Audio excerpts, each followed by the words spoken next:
A very good evening to you. I'm Andrew McKenna and welcome to TalkSport 2 as we bring you exclusive commentary of the latest part of England cricket's men's winter tour.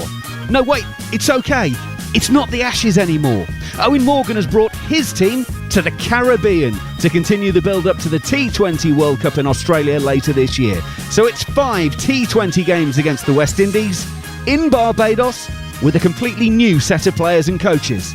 And oh yeah, England are pretty good at this form of the game. It's going to be a short and pulled away. Oh, from the wicket, that's gone into the sunset for 6. Here is Moeen again. Down the wicket. Oh, that's gone enormous. That's gone straight over the commentary box. It's landed on the roof above us. We feel they have some very dangerous players, some very good players as well. But be careful, we've got to play our best. Jordan bowls again, and he little chip. Oh, he caught it. Christopher Jordan has caught a blinder. This time Morgan is getting a shot ball that he's pulling. Oh, from the wicket, that's a humongous 6. Gone. Oh, that was gone. Sold to Owen Morgan. Hopefully we can continue to grow, continue to get better, get stronger as a team, and hopefully continue to be very, very competitive. Yeah, very good evening to you. It is the West Indies taking on England in 5 T20 international games. Slightly tongue-in-cheek with the opener, but best we just put the Ashes behind us and plough on and start the next phase of this winter. And we've got ourselves 5 T20s, as I say, and they're quite easily grouped. So we've got today and tomorrow. So Saturday, Sunday, then Wednesday, and then it's Saturday, Sunday next weekend. All of them 8 o'clock first ball, so really nice and easy, lovely and straightforward, and we've got what should be some really good games of cricket coming our way. West Indies against England, of course. Back in 2019, TalkSport 2 were in the Caribbean, bringing you that incredible Test match series and white ball series. And a key part of our coverage of that was the king of West Indian broadcasting, Barry Wilkinson. And I'm delighted to say he is with us once again for this series. Barry, great to have you back on board, mate.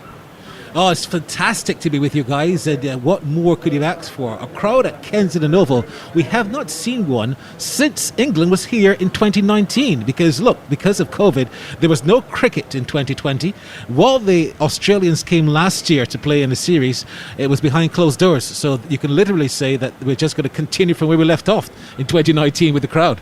Wow, that's incredible. Worth mentioning that, of course, we did bring you part of the Ireland West Indies series in the one-day internationals over in Jamaica. They were behind closed doors. Fortunately, though, Barbados is in a slightly better position COVID-wise, so it's 50% of that are allowed for attendance for this, isn't it?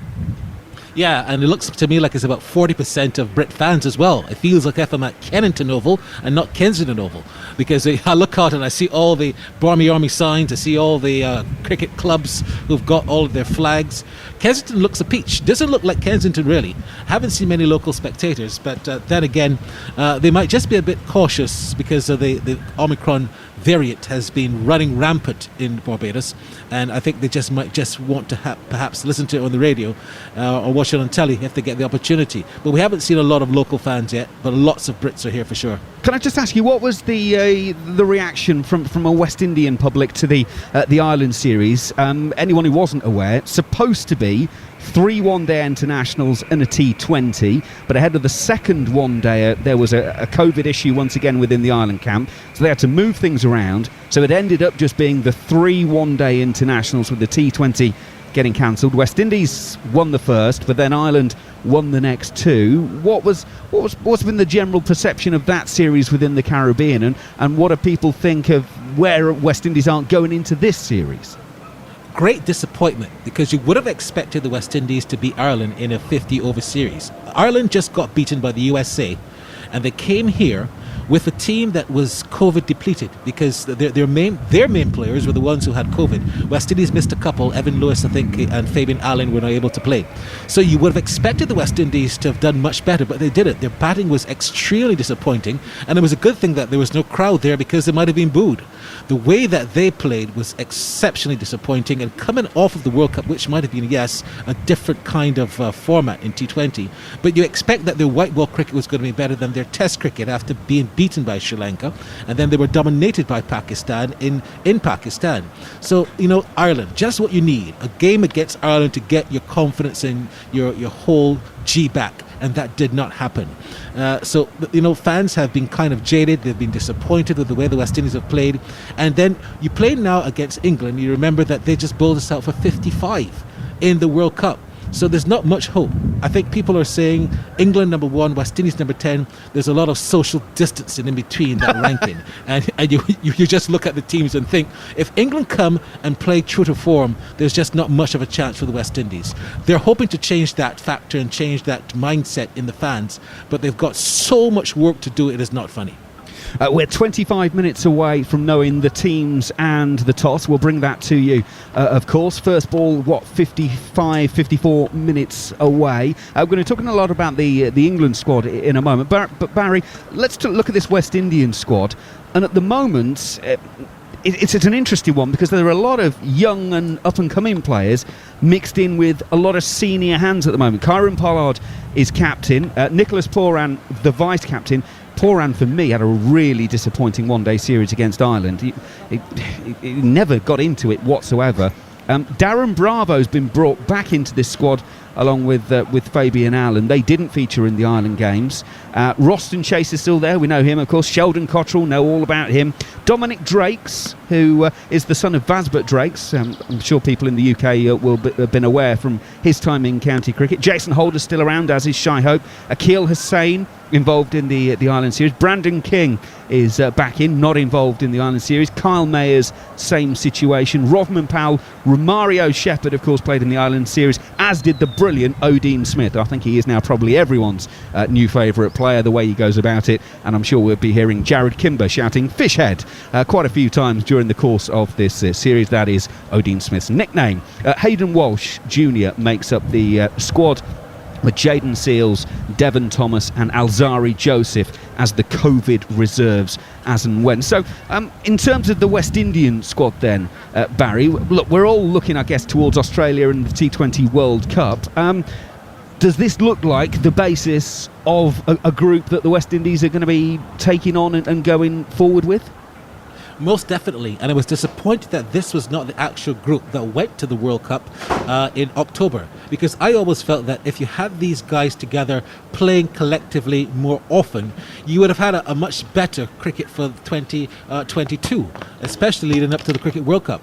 I've been so impressed with Fishhead, Odin Smith, because when you look at how he's played in the last 2 seasons of the Caribbean Premier League, it was unbelievable that he was not picked earlier to play for the West Indies.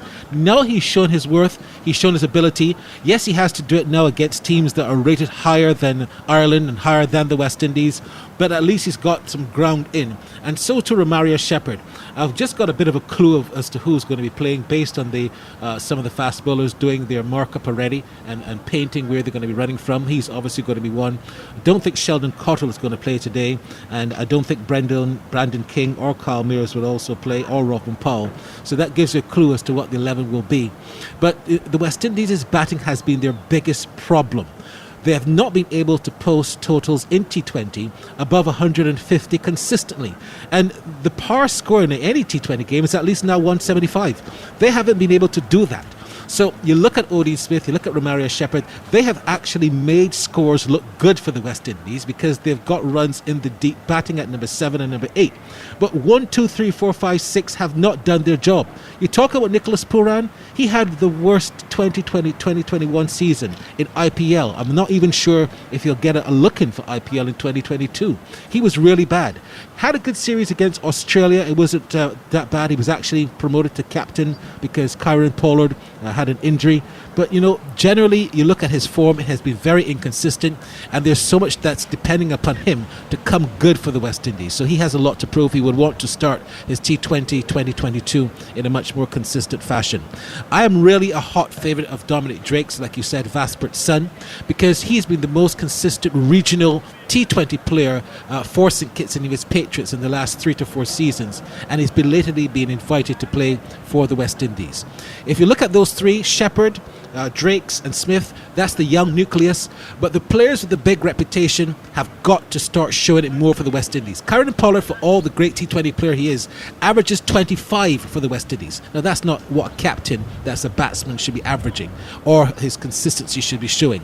So there's so much to prove for these West Indies players who don't have Evan Lewis at the top. Brandon King, of course, is expected to open, but a lot has to be done. A lot of work really has to be done by this West Indies team, who have got a lot to prove. Let's turn our attention to England for a moment then, Barry, and actually let's get, if you like, a neutral perspective. They're picking up off let's be brutally honest, a horror show in the Ashes series.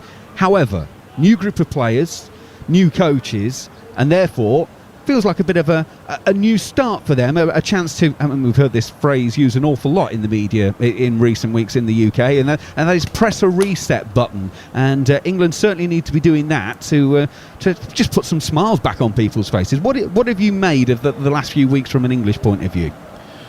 I wouldn't read too much about the Ashes into this, because England's T20 and white ball cricket has been much better than their test cricket in terms of consistency. That's why they're number one. Who has played in the Ashes in this team?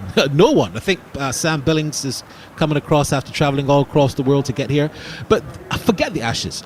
These players had nothing to do with that Ashes debacle, and I think that they're going to show what the strength of England's cricket has been like, which has, for me, been T20 and has been ODI cricket.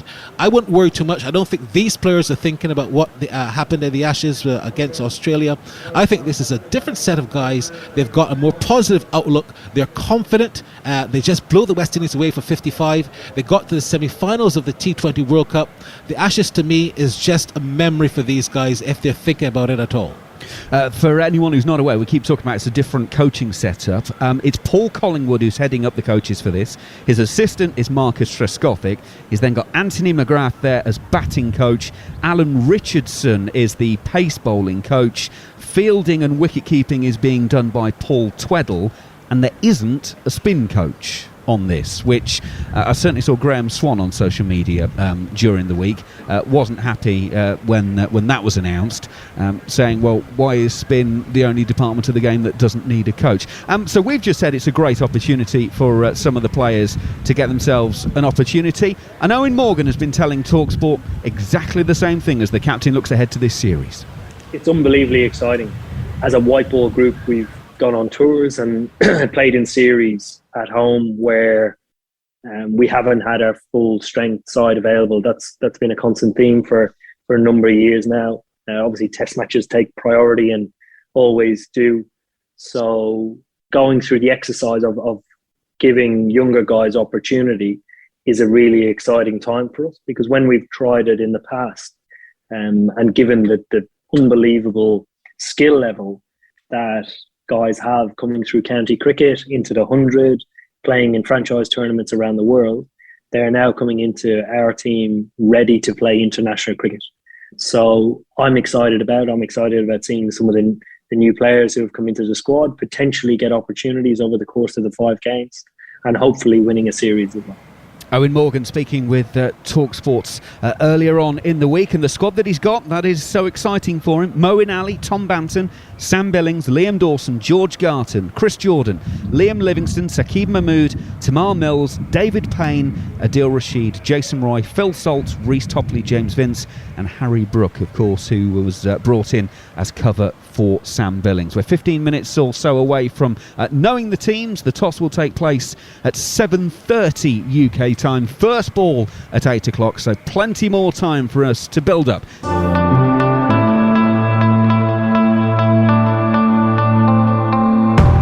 You step into that England environment and instantly there's something about it that almost broadens your eyes, opens them up, and like, wow, this is what the talk is all about. This is the next level. And I think it's just a case of everything, every part of cricket and everything you do at county cricket just being that little more intense, a little bit more pressure, and everything's heightened. And yes, I don't think you can quite comprehend it until you're in it. And then you, even just in training sessions, training with the boys, it's given me so much for me, I guess, to look at my game and see actually there's so much more I can improve on in my game. And I think that was probably the biggest thing, that you realise where you're at as a cricketer when you when you come into these environments, it'll expose you for any little weaknesses you have.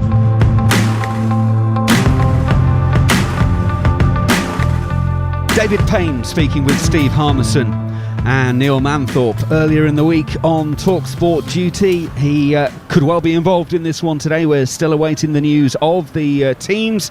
We'll be getting that officially confirmed, as I say, in about 10 or 12 minutes time once we get the toss. Well, I just mentioned Steve Harmison. He's in a blinding mood already today because Newcastle United have won a game of football and it doesn't happen very often, and he's now going to back it up by watching England play T20 cricket as well. Harmy, you're on a win double now. I am, Macca, and thanks for reminding me that. It was a fantastic goal by John Joe Shelby. I watched the game just before we left the hotel, and it was a great result. Atmosphere was amazing. A little bit what it's going to be like in Bridgetown, Barbados. The atmosphere at Ellen Road was frightening from the Newcastle fans, and I think we're expecting between 5,000 and 6,000 here in Barbados, and I think 90% of them will be England fans and a lot of the Barmy Army. Tremendous. So there's actually some positivity because you spent an awful lot of the winter getting quite frustrated and being sort of quite downbeat about English cricket. Here is a chance to revive some things and put some life back in. It's an interesting squad, as I just mentioned it a couple of moments ago. Owen Morgan, Moeen Ali, Tom Banton, Sam Billings, Liam Dawson, George Garton, along with Chris Jordan, Liam Livingston, Saqib Mahmood, Tamal Mills, David Payne, Adil Rashid, Jason Roy, Phil Salt, Reece Topley, James Vince and Harry Brook. So Sam Billings is the only one who was involved in Australia, and that was only by dint of the fact he happened to just be in Australia at the time as they needed some cover. How much of this gives the whole of English cricket a lift, if you like, a chance to go back out there, put some smiles on faces, play some good cricket and win games again? Yeah, absolutely. And I think when you look at the white ball side, it's a very, very difficult side to get into. You know, the Test match side throughout 2021, I think used 25 players in the Test matches, won one Test in the last 14, which tells its own story. This white ball side is a completely different animal, led by Owen Morgan. Obviously, Paul Collingwood's here, along with Marcus Trescothick and Anthony McGrath as assistant coaches, and they are a different side, a different entity, and the way that this white ball side has performed, not only in 2020, but if you remember in the summer against Pakistan, we had a COVID case that didn't try and change the 3 or 4 that potentially come in contact. They changed the whole lot, they changed the whole group, whole unit, led by Ben Stokes, and they were still successful. So it shows you how good this white ball unit is and the strength and depth that they've got. Now, when I see them out here in front of me now practicing, I'd be very surprised if Sam Billings plays because of the amount of air miles he's picked up in the last 3 days getting out here to Barbados. Liam Livingston's not fit. I had a chat with him about 20 minutes ago. He's still poorly. He's just about on solids again from a tummy upset, but I think everybody else is raring to go, and it's a picture. Blue sky, pitch looks very, very good. There's a little bit of grass on it in the sort of good length areas, so hopefully that will make the ball come on, and it's an exciting West Indies unit as well. But from England's point of view, they'll just be looking at getting some faces a game who have been on the peripheral in the last 2 years of this fantastic white ball side. It's up to them. It's up to them now individually to perform for England. Obviously, that we have got a T20 World Cup later on in the year, and you would imagine the likes of Joss Butler, Ben Stokes, obviously are going to come out when they're available, obviously assuming that they're fit. So there are some chances here for people to lay some claims down to places, to make it difficult for some of the other players to come back in. Who in this squad are you looking forward to seeing from an England point of view to maybe stake a claim? Well, put my bowlers hat on, I want to see what Saqib Mahmood can do, because he might have an outside chance of coming back here in March and seeing how his style of bowling, skiddy trajectory that he's got, does it suit the West Indies surfaces? Because if it does, there's a chance of him coming back out with a Red Bull team in March. George Garton's played a lot of franchise cricket around the world, bit of IPL, bit in the Big Bash. his time is ready now to step up to the mark and go out and hopefully perform for England. If Liam Livingstone doesn't play, which obviously I don't think he will do, I think Liam Dawson potentially has a chance to get in a game at number 7. So, these guys are the ones that you want to see stick a claim. Is Tom Banton and Phil Salt going to get a chance at the top of the order with potentially no Sam Billings? But as I say, that Sam Billings is warming up as though he's playing. So it'll be interesting to see how that decision is made. So all in all, there's some cricketers that have been on the knocking on the England door, and it's about them coming in and performing. But you've also got to look at the players that are out here as well that have been here and done it. The likes of Owen Morgan, Moeen Ali, Adil Rashid. Just the balancing act. Jason Roy, just the balancing act to make sure that the side is in, from an experience point of view, if the pressure does start to become relentless, with the West Indies can get on a bit of a roll, then all of a sudden them experienced guys are going to have to show some of the younger players just what cool and calm heads they've been for the last few years. Harmy, just say it quietly, because Owen Morgan has basically got the freedom of English cricket for what he's done over the last few years, but on a personal level, both taking it back to the IPL and more recent times, he wouldn't mind a few runs himself, would he? No, he wouldn't. But again, when you look at Owen Morgan, I think you look at him as the package, and I've always described Owen Morgan as England's best all-rounder. I still believe he's England's best all-rounder, because his decision-making, his captain, his field positions, the ability to handle pressure in tight situations is worth 10-15 runs. So even if he doesn't get that big score, his ability to sort of manage and manoeuvre the game, that for me, it saves a few runs in the field. So as much as you want everybody contributing, I wouldn't be too worried about Owen Morgan's form with the bat, because we know that when he does have a barren of low scores, when he does come out of it, he tends to go on a bit of a run of 40s, 50s, 60s and beyond. So I think from that point of view, I'm not really worried too much about Owen Morgan. Very good evening to you. I'm Andrew McKenna, and this is international cricket. The West Indies against England in the first of 5 T20 internationals. The players and officials are gathering towards the middle, so we're not far away from having the toss take place. We've got a minute or so before we do that, so let's bring back in another member of the TalkSport 2 crew. Delighted to say that Gareth Batty is also going to be a part of the action this evening. Bat, how are you, sir? Very good evening, Macca. Very good evening to all the listeners. Should be a good one, this, shouldn't it? Really looking forward to this series. I've got to be honest, I'm a bit excited about how this is going to unfold for England after a difficult period, obviously. This is where it's all about the crash bang wallop, the razzmatazz. We're the best in the business at this format. It's about just putting people back into their armchairs, giving them a bit of enjoyment, and let's get over the line with a few wins. Absolutely. Now, England managed to get in one warm-up game.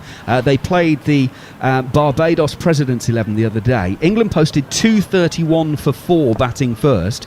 Jason Roy, 115 from 47 balls, 9 fours and 10 sixes in that innings. Obviously his first game back from injury. Look, you know how good Jason Roy is, we know how good Jason Roy is. We'll come back to that thought in a minute, because it looks like everyone is moving into place. Richie Richardson is out there with both captains, and we can get over to Mark Butcher. Oval to you for the first of 5 T20 international, sponsored by Betway. I've got match referee Richie Richardson with me, home captain Karen Pollard, and Owen Morgan of England. Karen, give the coin a flip for us, please. Heads. Heads is the call. Tails it is. It's come down a tail. West Indies have won the toss. KP, what are you going to do? This is unfamiliar territory for me here, Butch. We're going to bowl first. You're going to have a bowl first, and that's because? Obviously, fresh pitch. Let's see what we can get out of it. Early up in the night, the ball tends to come on a little bit of, dew as well.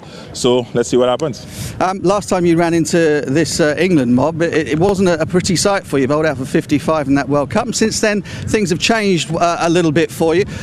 Have you prepared for this one, and how confident are you going into it? I think for us, I'm trying to stay in the present. Obviously, you have a couple new guys in our lineup. Guys looking to make a name for themselves. Trying to establish, themselves on the international scene. So, that's exciting times, for us. So that's what we're looking forward to. Okay. Any team news for you? Nothing special. Obviously, look forward to young King again. Smithy getting another opportunity, Sheppy.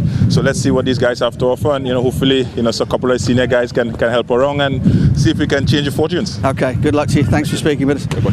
Owen, you guys are going to have to set the pace. How do you feel about that? No, I thought we were going to bat first anyway. The trend of the World Cup that we've just been playing in was to chase. We've a reasonably good record chasing.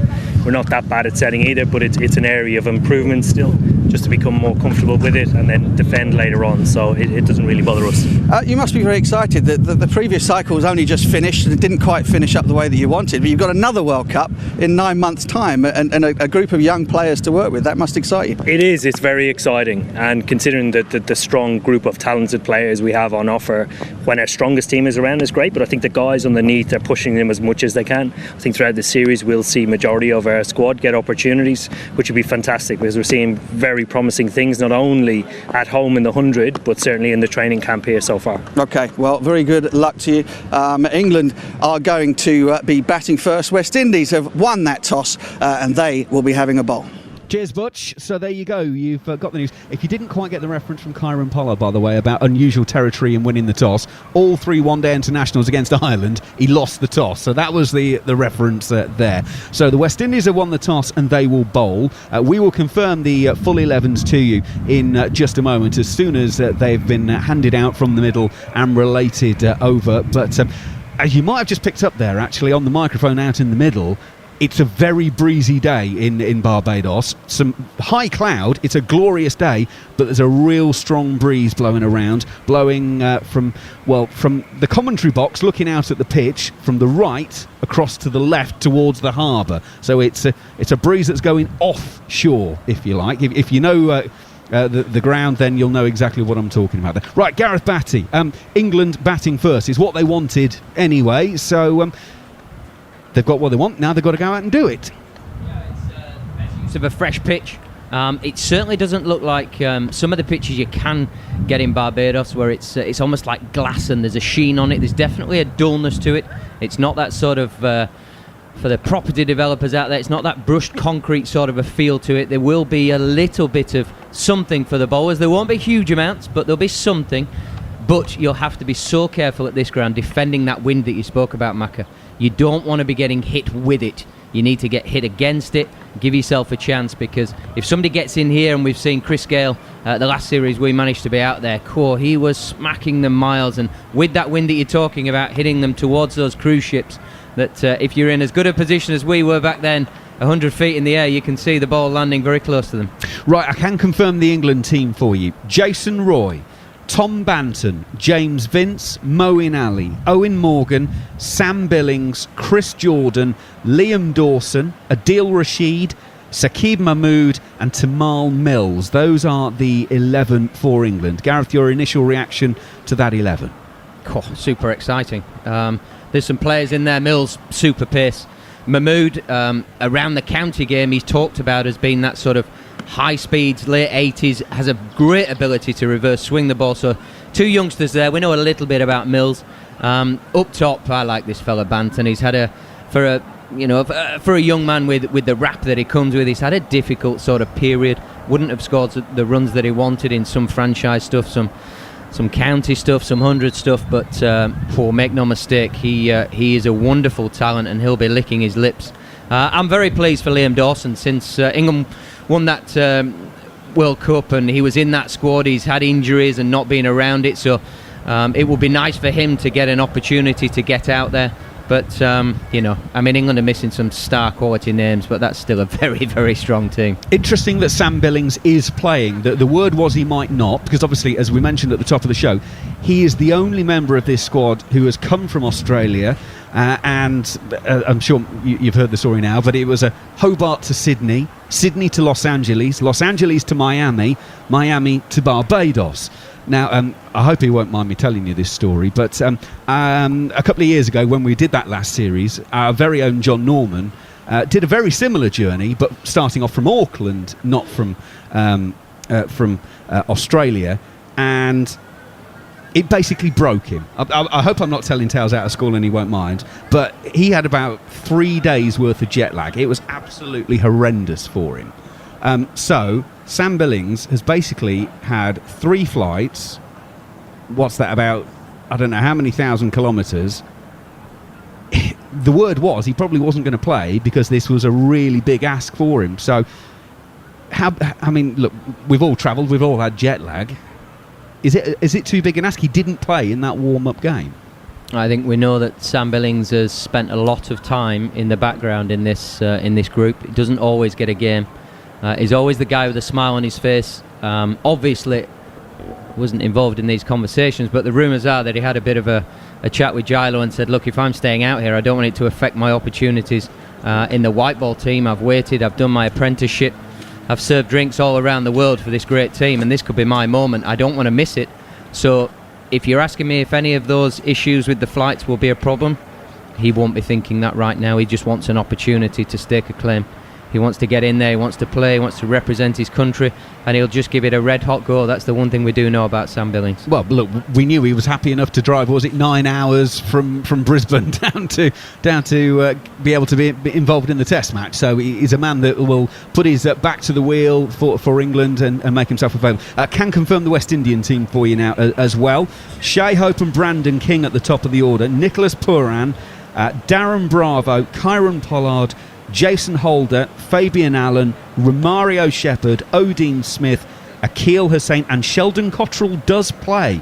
Barry Wilkinson, when he was speaking to us earlier, wasn't sure whether Sheldon Cottrell would make the 11, but he has. So let's confirm those teams for you. For the West Indies, Shai Hope, Brandon King, Nicholas Pooran, Darren Bravo, Kieran Pollard, Jason Holder, Fabian Allen, Romario Shepherd, Odean Smith, Akil Hussain, and Sheldon Cottrell. For England, batting first, having been put in by the West Indies, Jason Roy, Tom Banton, James Vince, Moeen Ali, Owen Morgan, Sam Billings, Chris Jordan, Liam Dawson, Adil Rashid, Saqib Mahmood, and Tamal Mills. So the West Indies have won the toss. They will bowl. Their team: Shai Hope, Brandon King, Nicholas Pooran, Darren Bravo, Kieran Pollard, Jason Holder, Fabian Allen, Romario Shepherd, Odean Smith, Akil Hussain, and Sheldon Cottrell. We were hearing from the King of the West Indies, Barry Wilkinson, earlier on. Let's get his thoughts, because he wasn't sure Sheldon Cottrell was going to make the final 11, but he has made it, Barry.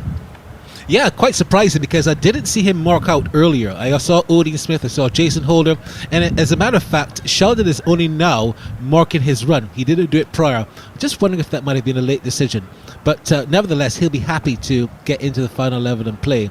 You look around the crowd, I would say 40%, not quite 50, but it's about, if out of that 40, I would say it's about 35% Brits. They're just coming in and they're swarming in, and they feel very, very comfortable in some sunshine, because the ground right now is bathed in sunshine. Earlier today in Barbados, there was not a cloud in the sky. I looked all over, not one. There are some now, and I hope that the rain stays away, because anytime you put some stumps up at Kensington, you're going to find that it rains. So let's hope that we don't have that kind of interruption. The players are just making their way off from their training, and we're about to get underway for what should be a crackerjacker of a match. The history, though, to the West Indies has not been kind recently in terms of them batting first, and I'm just wondering if Kieran Pollard, in the back of his mind, has been saying to himself, look, last time we did this against England, as he said at the toss, we got smattered for 55. Perhaps it might be just better to just chase rather than to bat first. But you know what? I think batting first on this pitch makes more sense, and I think he might have just missed the mark on that. You heard Owen Morgan say, even if they had won the toss, they would have done the same thing. And that's a sensible thing to do. I look at the pitch. I was out there in the middle earlier. I saw Ian Bishop looking at it, saw Mark Butcher looking at it, and they were actually perhaps in their mind saying to themselves, this looks like a pretty good batting pitch. Yes, you've got the dew factor. You don't want to be necessarily fielding in the dew. But I think that to bat first on this and put a good total on the board is going to put pressure on whoever's going to bat second. And I'm just wondering if the West Indies' lack of confidence against England, even in recent history, is just giving them that little doubt in their mind. But I thought that they should have batted first, definitely, after winning the toss. Our team: Steve Harmison, Gareth Batty, Barry Wilkinson, and of course our analyst Jared Kimber is with us once again for this one. Jared and Gareth still with us. By the way, I need to just let everybody know, and obviously there's not been much good news around the place recently, but Jofra Archer is currently bowling on the edge of the square. in Barbados. Well, that's hopefully some good news. It hopefully means that things are moving in the right direction, doesn't it, Jared? Yeah, I was a bit shocked that I know they said he was with the group, but I kind of thought he'd be hanging out and training. I didn't really think he'd be bowling. I watched it before. He obviously wasn't. He was bowling at about 60% speed, but he was certainly going through it. Now, Bats, I know you're a busy man these days because you're probably, about to get a job promotion. We don't have to talk about that, of course, but let's say you weren't in that position, you're about to get the England job. What would you be doing with Jofra between now and the next World Cup? Pretty simple. Everything humanly possible. One, to check he's okay. He's comfortable with what's been going on with the medical side of things. I wouldn't be rushing him back. I think it's great that he's part of this group and they've brought him into the group again, because whether it's COVID, whether it's being injured, whatever, being outside of a group where you're used to being in squads, groups and so on and so forth is a good thing to keep everybody sort of on side and mentally sound with it all. He's such a massive cog in the wheel from England in every single facet of our game. I think some honest, open conversations need to be had of where he's at with his body, where he's at, how he wants to evolve his career. And actually, some guys dream about playing Test cricket, some guys dream about playing other things, some guys dream about cash. It doesn't matter what it is, but you need that drive, you need something, and I would want to know more about that, and I would be giving him everything humanly possible at the ECB's disposal to make sure that we had this young fella part of our system as long as we possibly can. Knowing that the World Cup's coming up, if you were in charge of English cricket, and I'm not suggesting you're about to be. Absolutely not, sir. Would you be rushing him for any tests, or would you think, actually, maybe the opposite is true, keep him as fresh as possible? I would want to know his thoughts before anything. I would obviously be taking advice from medical, and ultimately they would have a pretty big say sort of over my decision. But ultimately, if the lad's coming to us and he's saying, look, this is what I want, this is where I want to go with it, we have to find a way to support that and make it so that his health is covered off, but it allows him to fulfill his dreams. Being a sportsman, professional sports person, it's a small window. Who is anybody to sort of take things away when they want to give it a go? So you take good medical advice and you'd ultimately speak to the player and see what he wanted. From a T20 perspective, we had a look at the World Cup. Obviously, England's success has really been around all-rounders and batters more than the bowlers, right? The problem with Jofra, of course, is that he does two jobs. He does the power play and he does the death. That's where England get a little bit, they have troubles when they can't replace that. The problem is, it's the hardest job in the game. He bowls up front when there's two fielders out and they're whacking it all over. Then he bowls at the death when the slog is on. It's almost like tax-free. It's the hardest job in the game. Right, let's get over because the anthems are about to start, so let's join the national anthems.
The anthem of Barbados gets us underway. West Indian players arm in arm.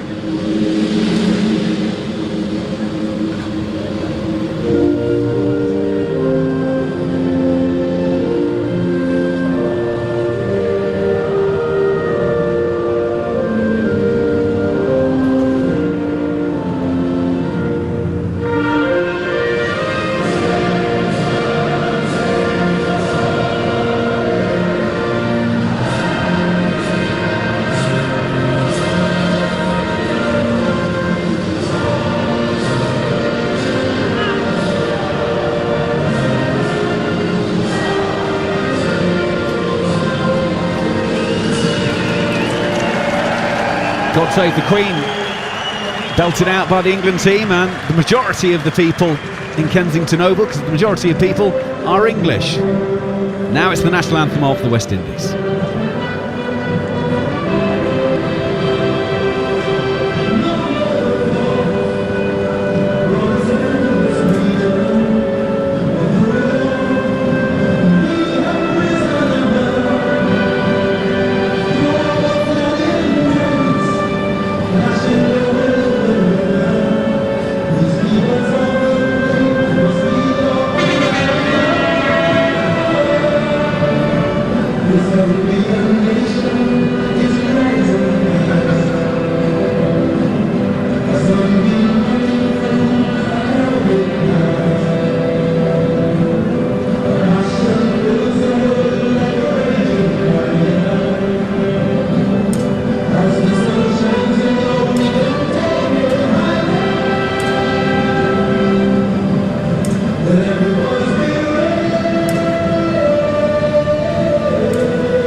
So the anthems are completed.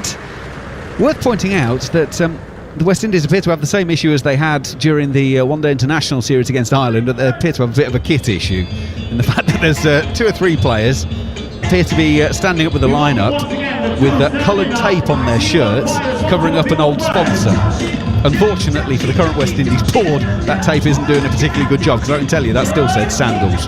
But that's by the by.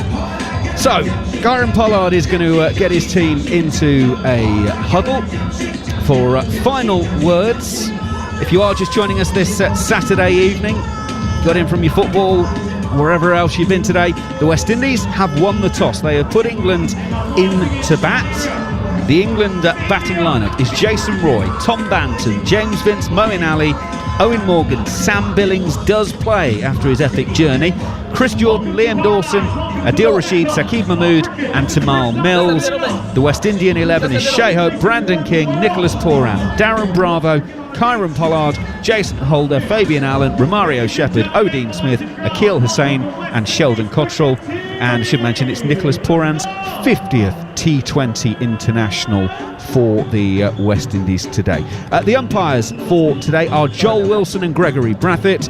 Leslie Reefer is looking at the TV replays should we need them. Richie Richardson is on duty as match referee for all of the matches, as he was the matches in Jamaica against Ireland. So he is going to be a busy boy, and the England openers are making their way out. Tom Banton and Jason Roy make their way out.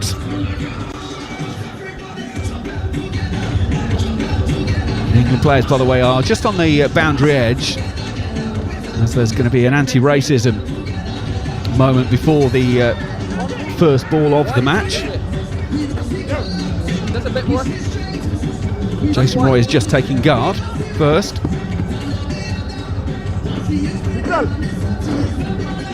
And we're just about ready to go.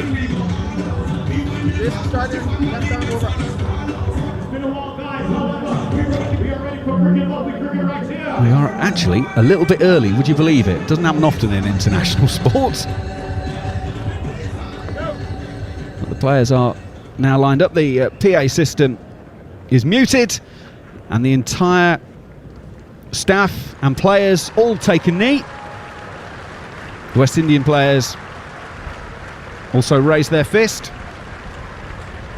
The entire England backroom staff are out in front of the pavilion as well. And the anti-racism stance is taken. and the game is about to get underway. Gareth Batty is going to be alongside me for the first commentary stint. So Jason Roy and Tom Banton then, Gareth. Yep, that's the first question we had answered. Would it have been Vince up the top, or would it have been Banton? The young fella Banton gets a go with Jason Roy coming back from injury. He's had a bit of a workload to get that off. It was a pretty tough and difficult rip of a calf that he had, but he's worked so hard since coming back, and he'll be excited and raring to go to put a stamp on this small series moving forward. And a young man Banton the other end. What a talent this fella is. Wonderful talent, Banton. Sheldon Cottrell to open things up, left arm over, slip in place to Jason Roy.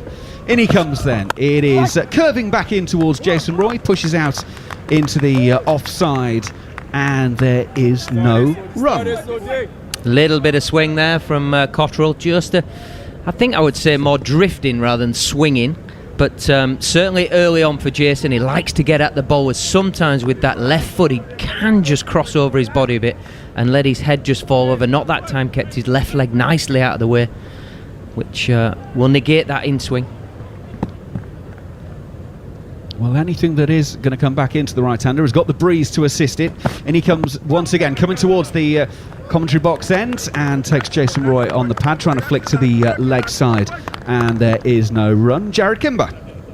Analysis for you. This is the first time that Sheldon Cottrell's bowled in an international match since Odean Smith hit his car. Which was that the first ODI? He had his car parked right up against the fence mats at the car park, and somehow Odean Smith hit a ball over point for 6 and managed to get his car. A baby blue Land Rover. It in left arm over, it's carved to short third man by Jason Roy. Controlled, but it's going to be fielded there, and England are 0 for 0 after 3 deliveries. He's got an interesting field here as Cottrell. He's got third man up, and that ball just sort of late dabbed, I suppose, down to that sort of third man on the edge of the 30-metre circle. He's got a slip in. His 2 scouts out on the boundary, a deep fine leg that's quite wide, and a deep square leg just in front of square, paying homage to Jason Roy's power on the leg side. Cottrell in once again, tucking up Jason Roy, turns into the onside. Won't be any run on this occasion once again. Just remind you, Jason Roy in the one warm-up game hit a 30-odd ball 100. He ended up with 115 from 47 as England posted 231 for 4. Tom Banton opened with him that day, 32 from 23. James Vince was the other notable score. He made 40 from 29. Phil Salt batted 6 that day. He's not in the side here, so you imagine that's where Sam Billings slots in. Here comes Cottrell for the 5th ball. Over the wicket, Roy comes down and swings him over long on for 6. Almost lands in the pavilion. Well, we just said that England hadn't started. They've started now, all right. 6 without loss. Easy as you like. Jason Roy skips down the pitch, offered a tiny little bit of width from Cottrell, probably seeing him advance outside off stump. Pretty easy for Jason Roy, just a swing of the bat. Almost a bit baseball-like home run over wide mid-on. Wonderful shot. 6. Off the mark with a 6. Grand way to do it. Cottrell to finish the overbolt in! And marches back 4 steps and gives the salute. Well, I tell you what, if you're buying wickets, a 6 and then the wicket, you take that all day long. Jason Roy walks off, takes his helmet off, looks back at his middle stump lying on the floor and goes, oh well, not much I could do about that. It was a low full toss that was swinging back in, and Jason Roy was looking to put that back into the same spot he'd hit the previous one. The big difference, he didn't make contact with this. He goes for a runner ball 6, and at the end of the first over here on TalkSport 2, England are 6 for 1. Gareth Batty. Genuine swing from Cottrell. I think that's the undoing of Jason Roy here. It is something that the pros talk about. If you're going to go for your Yorkers, miss with a full toss. Don't be missing length and hitting the pitch. Generally, batters are more accustomed to doing that. This one, just with the shape of the ball, that bit of swing, Jason trying to hoof it in a similar area to it, just hit it. He's got more of a cross bat rather than a straight bat, which is obviously something that we see a lot in 2020, but that little bit of swing just nips on the inside edge and hits above the base of middle stump. It's a wonderful piece of bowling, and like you said, you'll take 6 and out every time as a bowler. So it's James Vince who walks to the crease. This is his 13th T20 international. High score of 59. That is his only 50. 340 runs at 28.3. He'll be at the non-strikers end though, because it's going to be Tom Banton who's going to get his first ball, and he will be facing Jason Holder, who's going to be running away from the press box end. Slip, point, backward point, short extra, mid-off inside the circle on the offside. In goes Holder. On his toes is Tom Banton and just plays it quietly down into the offside.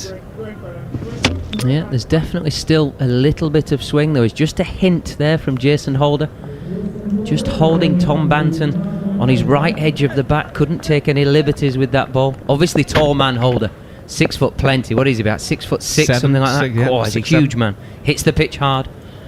In he comes once again then. Right arm over the wicket, wide of the crease, and Banton raises the bat up and allows this through to wicket keeper. And just having a look at it, see if there's going to be any swing there. Jason Holder's 31st T20 international, 23 wickets at 34.3, a best of 4 for 26, and his economy rate is just over 8 and over in this form of the game.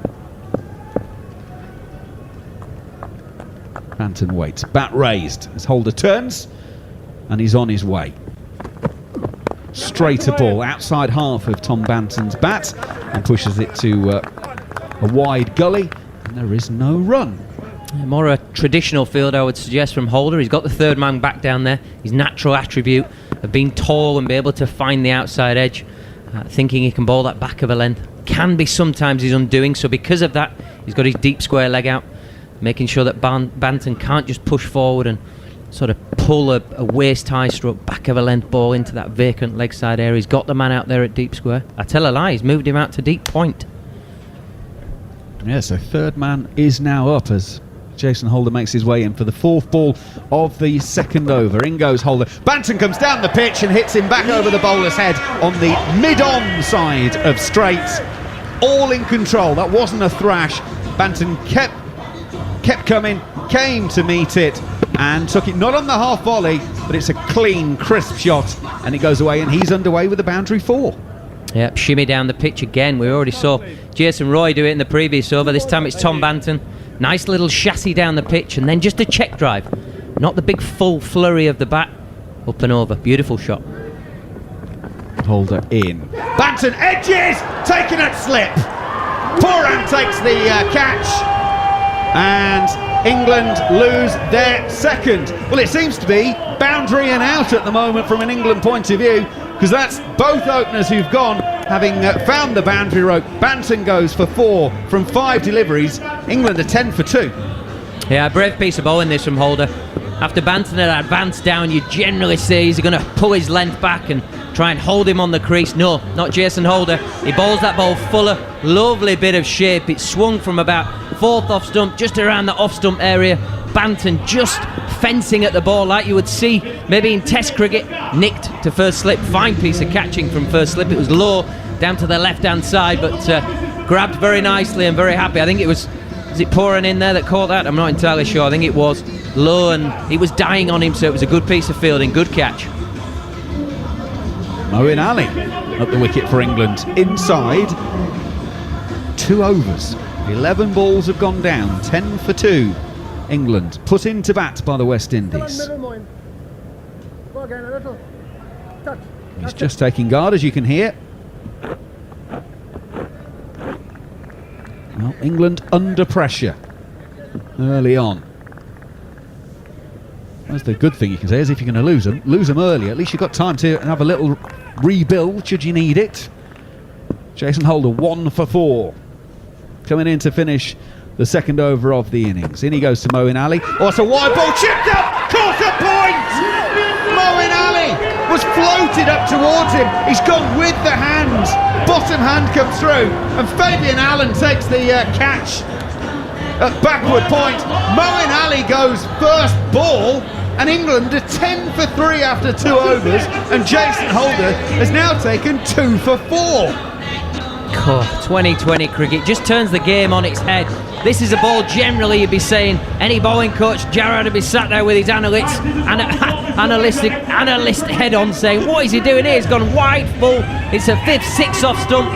Everything the batter wants to throw his hands at it and lash it through that offside. Moeen possibly just a bit overcautious, looking to check drive it through sort of square cover. Got it a bit fat on an outside edge and looped to backward point. A pretty easy catch. 10 for 3 after 2. That's not the start England wanted. It's good to be aggressive, but you don't want to lose wickets at the same time. It wasn't far off a throwdown ball, was it? Did it do that much in the air? It was full. It took a little bit for him to get that in the air, I would have thought, from that full. Yeah, he sort of, because he wasn't going full throttle at the ball, you almost sort of squeeze that ball out and your contact point just gets a bit in front of yourself.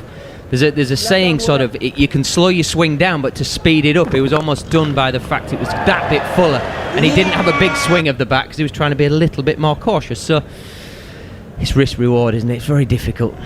You played a lot of T20 cricket. I'll ask you what the percentage chance of England winning this game is after this ball. Nothing. Owen Morgan is in, but he's at the non-strikers end. It's James Vince facing Cottrell. Chopped hard into the cover ring, and there is no run. So if you lose 3 wickets in the power play, surely you've had that up on the change room. 83%, is it? Something like that you lose? It's 67% of the time, but that's in the power play. When you lose 3 wickets in the first 2 overs, you might be getting above 80%. No, that's what I was meaning. In the first 2 overs, I was being quite precise. Not like your general 6-over nonsense. Well, they still have time to lose more wickets in the power play, to be fair. So, but yeah, it's very, very hard for England to come back from here. Cottrell is in, left arm over. Vince beaten outside the off stump, and it's through to Shea Hope behind the stumps. And there is no run. Still only 1 slip in place. West Indies have resisted the temptation with 2 new batsmen at the crease. I might have put a second grabber in, Gareth. Yeah, it was a nice piece of bowling, this last one from Cottrell. He's shaping the ball in, and this one just held its line and did him on the outside edge. That's the beauty of a left armer, and that's why everybody wants left-arm seamers in their 2020 teams. James Vince waits for Cottrell. Cottrell is in, playing from the crease, just dabbing it down into the offside Fabian Allen Fields, and there is no run. So James Vince not out from 3 balls. Owen Morgan not out, not having faced. England put into bat by the West Indies have lost Jason Roy, bowled Cottrell for 6. Tom Banton caught Pooran, bowled Holder 4. Moeen Ali caught Allen, bowled Holder, first ball 0. In comes Cottrell, left arm over, and Vince played a shot there that it's either a very clever leave or I'm giving him way too much credit because not a lot of good can come out of that. He sort of almost had the bat horizontal and was in danger of running it off the face straight to keeper or slip. Yeah, he did that little shimmy. He just advanced down the pitch a little bit, and Cottrell, it's just a beautiful line. It's what we talk about for the left arm. It's just outside off stump. Will it swing, won't it? And he didn't know whether to play or not. Cottrell is in! Beaten outside the off stump is James Vincent. There's some carry on that one. Shea Hope actually was jumping up on his tiptoes to take that one as it went through. This is a little bit of life here. Our resident ray of sunshine, Gary Morgan, our stats man here on TalkSport 2, has just informed me that it's England's worst start to a T20 international batting first when the 3rd wicket has gone down, beating the previous 19 for 3 against Pakistan in Dubai in 2015. Well, as they say, things can only get better. Vince faces Cottrell, takes him on the thigh pad, goes a long way out towards Kieran Pollard at mid-wicket, and you heard the cry of no from Owen Morgan, and there's no run. It remains after 3 overs, 10 for 3. England put into bat in this first of 5 T20 internationals, coming to you exclusively live on TalkSport 2. Gareth Batty. Yeah, I mean, the positive is there's definitely something there for the bowlers. There's a little bit. So the England bowlers will be looking at it. The odd ball has gone through with pace and carried through. We've seen a couple of balls just dying a fraction. There's a bit of swing because of that breeze, and hopefully with a little bit of dew later on, possibly, or a bit of moisture, it might just do a little bit more. But England, first and foremost, they've got to just see this period out, and you can almost consolidate for 6 balls, 10 balls maybe, but then at some point you've got to keep going. There's no point in getting sort of 120. You've got to just put the foot down, and you know, with Captain Morgan at the crease, definitely they're taking the positive option. Here he is then, facing his first ball from Jason Holder. He gets a full toss that beats him outside of off stump, just sort of hurried through, goes through to keeper Shea Hope. Jared Kimber. If you're looking for positives, Chris Jordan's listed at 7 in this game. I think Liam Dawson will bat ahead of him. I think that might be a mistake of the TV companies. It's not the longest batting lineup, though, that we have seen England take into games. Adil Rashid's probably not quite the batter he once was when he made his 10 first-class hundreds. Remember, it was Darren Gough, of course, who made Adil Rashid a great batter, as he tells us. Quite regularly. Holder in. Morgan beaten outside of off stump. He's bowling right arm over and using the natural angle across the left-hander, Owen Morgan, and it's through to wicketkeeper Hope No Run. Yet another positive for England. Now Gough is up there. There'll be about another 3 players by the end of this summer that would have come through Goughy's ranks, and will be strong, even stronger than what we already are.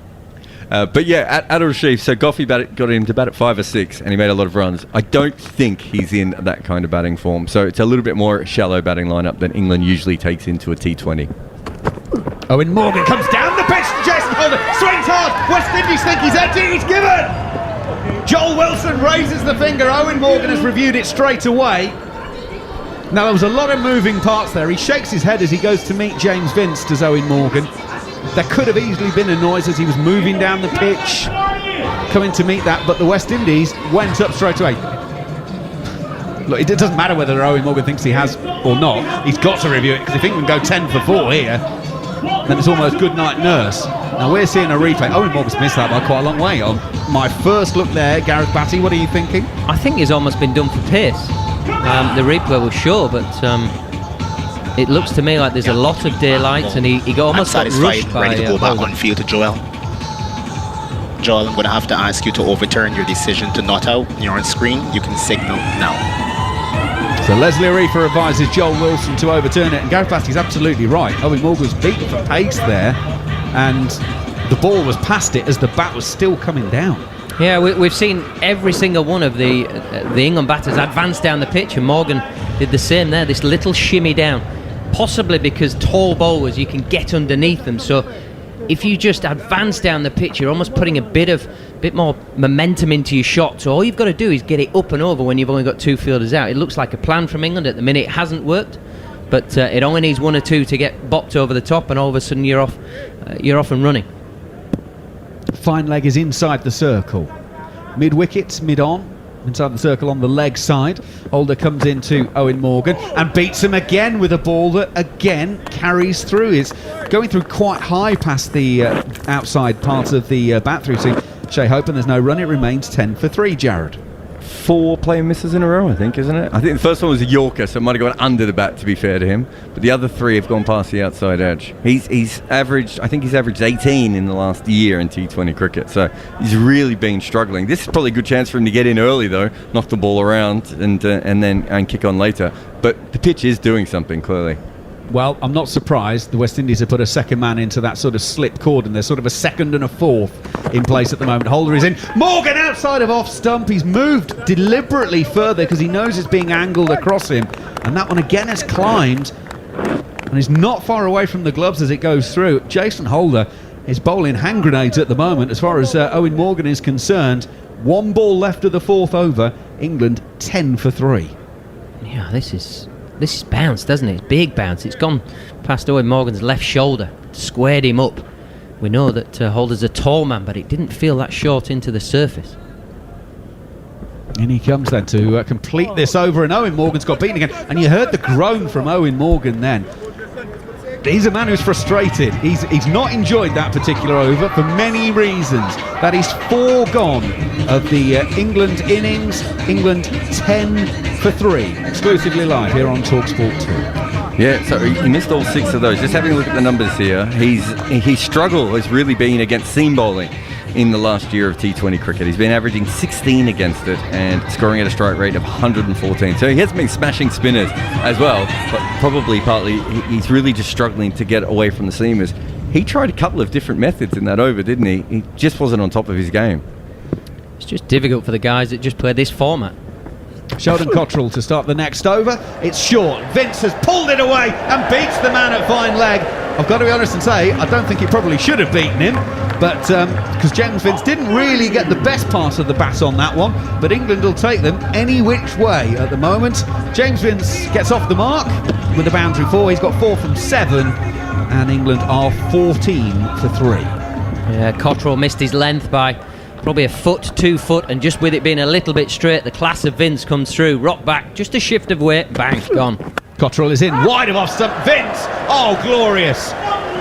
No real foot movement, but used his hand-eye coordination and hit it beautifully through the covers with the weight on the back foot. Back-to-back boundaries for England. 18 for 3. Problems are over. Overcompensated here, Cottrell. This is the first time he's got it wide of off stump. Really looking for that swing, and there's one fella in this English team you do not want to be bowling wide of off stump, and that is James Vince. He absolutely climbs into those offside shots, and it's a wonderful sort of creative square drive, you would call it, from him, and he's off and running. 18-8 now. No slips in place now for James Vince all of a sudden, as it's a wider ball outside of off stump, driven into the offside by James Vince. The West Indies have strengthened the offside cordon, and Darren Bravo is the man who does the fielding, and there is no run on this occasion. Halfway through the 5th, 18 for 3. Yeah, this is the beauty of Cottrell, though, to a player like Vince. He tries to shut down that leg side by bowling just outside leg stump, going across off stump, shuts down the offside as well, gives him no width. If he gets it right, it'll be difficult. In goes Cottrell, swing and a miss from James Vince. He was looking to take a ball chest high over mid-wicket, but didn't get hold of that, and it goes through to the keeper. No run. So far, all we've seen is wickets, boundaries, and plays of misses. We haven't seen a single yet, or an extra, or really, there's hardly been any fielding, if we're being honest, other than catches. Great, isn't it? It's like being in the back garden at home. It's brilliant. 4 6s, get out. Proper 6-it-out cricket. It's all action stuff, this T20 game. Here comes Sheldon Cottrell, short ball. Vincent's gone for this one, top edge, gone high, and handsome into the stand, the upper tier. And that is a decent old swing of the bat. It wasn't the bit of the bat he wanted to hit it with, but I tell you what, it's absolutely flown to the boundary. Got big on him. It's gone through very fine leg into the stand to the left-hand side of the commentary boxes. And James Vince has hit a 6 that takes him to 14 and England to 24 for 3. I think that delivery possibly tells us something about this surface, that it might be too pace. That's absolutely zipped through. Vince for a moment would have had his heart in his mouth that he's top edging this into his face. Gets lucky that it goes over his left shoulder, and it goes miles. That's a 100-yard carry into the top stand there. It's a wonderful, wonderful carry on his point, but I still think this isn't going to be an easy pitch. Vince's record against left-arm seam, he averages 37 with a strike rate of 140. It's probably one of his favourite things to face, Macca, as well. So this over's not particularly surprising, but Cottrell's also an attacking bowler, so they're going to keep going for wickets, aren't they? Final ball of the first block of 5 overs then. Here comes Sheldon Cottrell to Vince's shot. What? He's into the covers and he's picked the man out. And Sheldon Cottrell marches back 3 steps and celebrates with the salute, because James Vince had just hit 2 4s and a 6 in the over, and he smashed it straight to cover. Vince goes for 14 from 12 deliveries, and England lose their 4th wicket from the final ball of the over. It's 5 on the board now, 24 for 4. Yeah, I think if James Vince was to ask Cottrell what ball he wanted him to bowl, it would have been that one. Halfway down, wide, short. Vince is absolutely livid with himself walking off. He can't believe it. We've seen this young fella bat lots, and that is meat and drink for him. Normally that gets picked from the boundary ruts.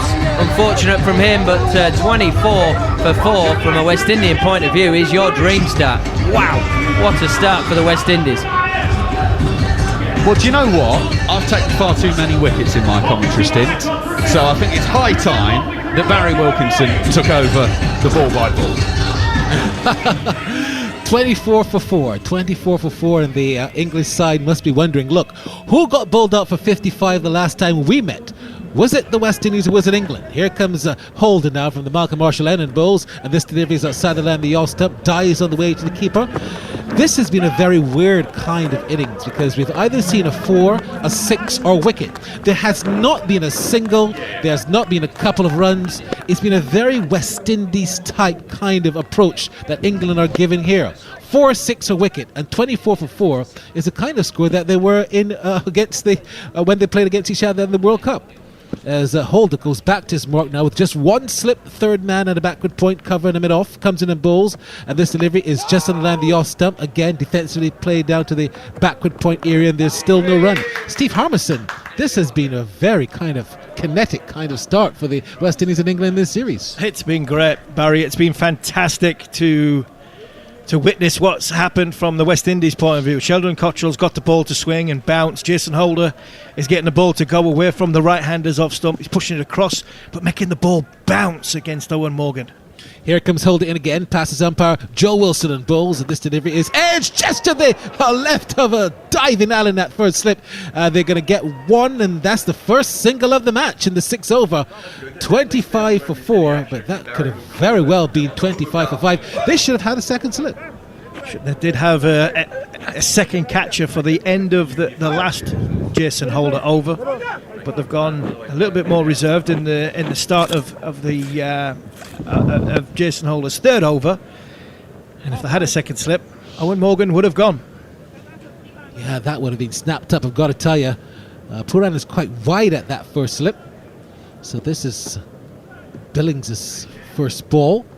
There's just one slip in the third man, a backward point, there's a cover. There's an extra cover in the captain. Mid-off in Shepherd. Brandon King is there at the mid-on position. Here comes Holden on bowls. And this delivery is short side of the line of the off stump and played down along the ground.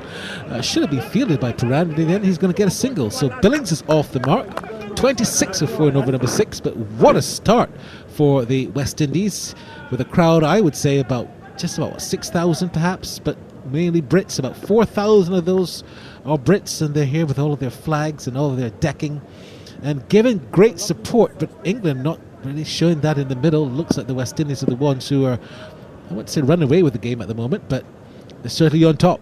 Here comes Holder in again as this delivery is outside the line of the off stump. There was the captain Morgan fanning at it, missing and taken by the keeper. Again, ball's bouncing, Barry. It's Morgan hasn't quite got used to this surface yet. He tried to come out of his crease and come to the ball, see if he can hit it sort of horizontal bat style through sort of square leg, backward point, cover point region. Just hasn't quite got the dynamics working yet. He hasn't got the rhythm and the sync of his foot movement and bat shape coming down. It seems to be all over the place. He can't seem to get to the bounce of Jason Holder. It's not the pace. Jason Holder will be bowling late 70 mile an hour, so it's not the pace. There's a little bit of swing, but it's the bounce of Jason Holder. That's what's causing the England captain problems. He's got 2 for 6. In he comes in again and bowls to the captain Morgan, and this one dies on the way to the keeper. Just slow ball outside the line of the off stump, but another good over there from Jason Holder. He's got 2 for 6 from his 3. I'm supposing he's going to finish up with another over, but it's 26 for 4 after some 6 overs. Don't forget you can get in touch by joining us, linking up with us at cricket_TS or at TalkSport2. We definitely would love to hear from you. It's going to be a bowling change. The first bowling change is going to be Akil Hussain, that left arm spinner who's done a lot of damage. Would you have been a bit perhaps tempted to keep Cottrell on, seeing that he's had the pressure on this England team?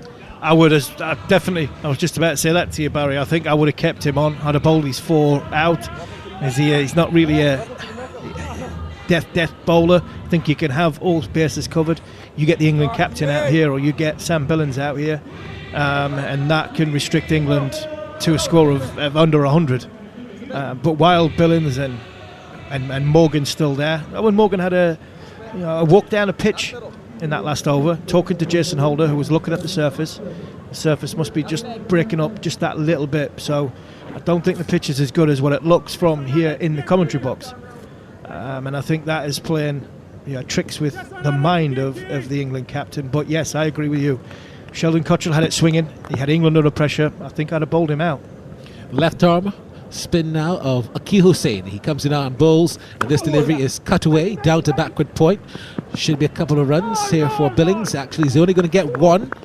Good feeling there in the deep by young Darren Bravo, back in the team. 27 for 4. If they keep at this current rate, they'll only get 88, which is not really enough.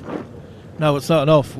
At the start, you'd be thinking they were put a 1 in front of that, and we'd be looking at a good game of 188. That's what England would have been telling themselves and looking at. But I don't think the surface is as good as what it looks from this far and this distance. So a 120, 130 score might be a chance with a game.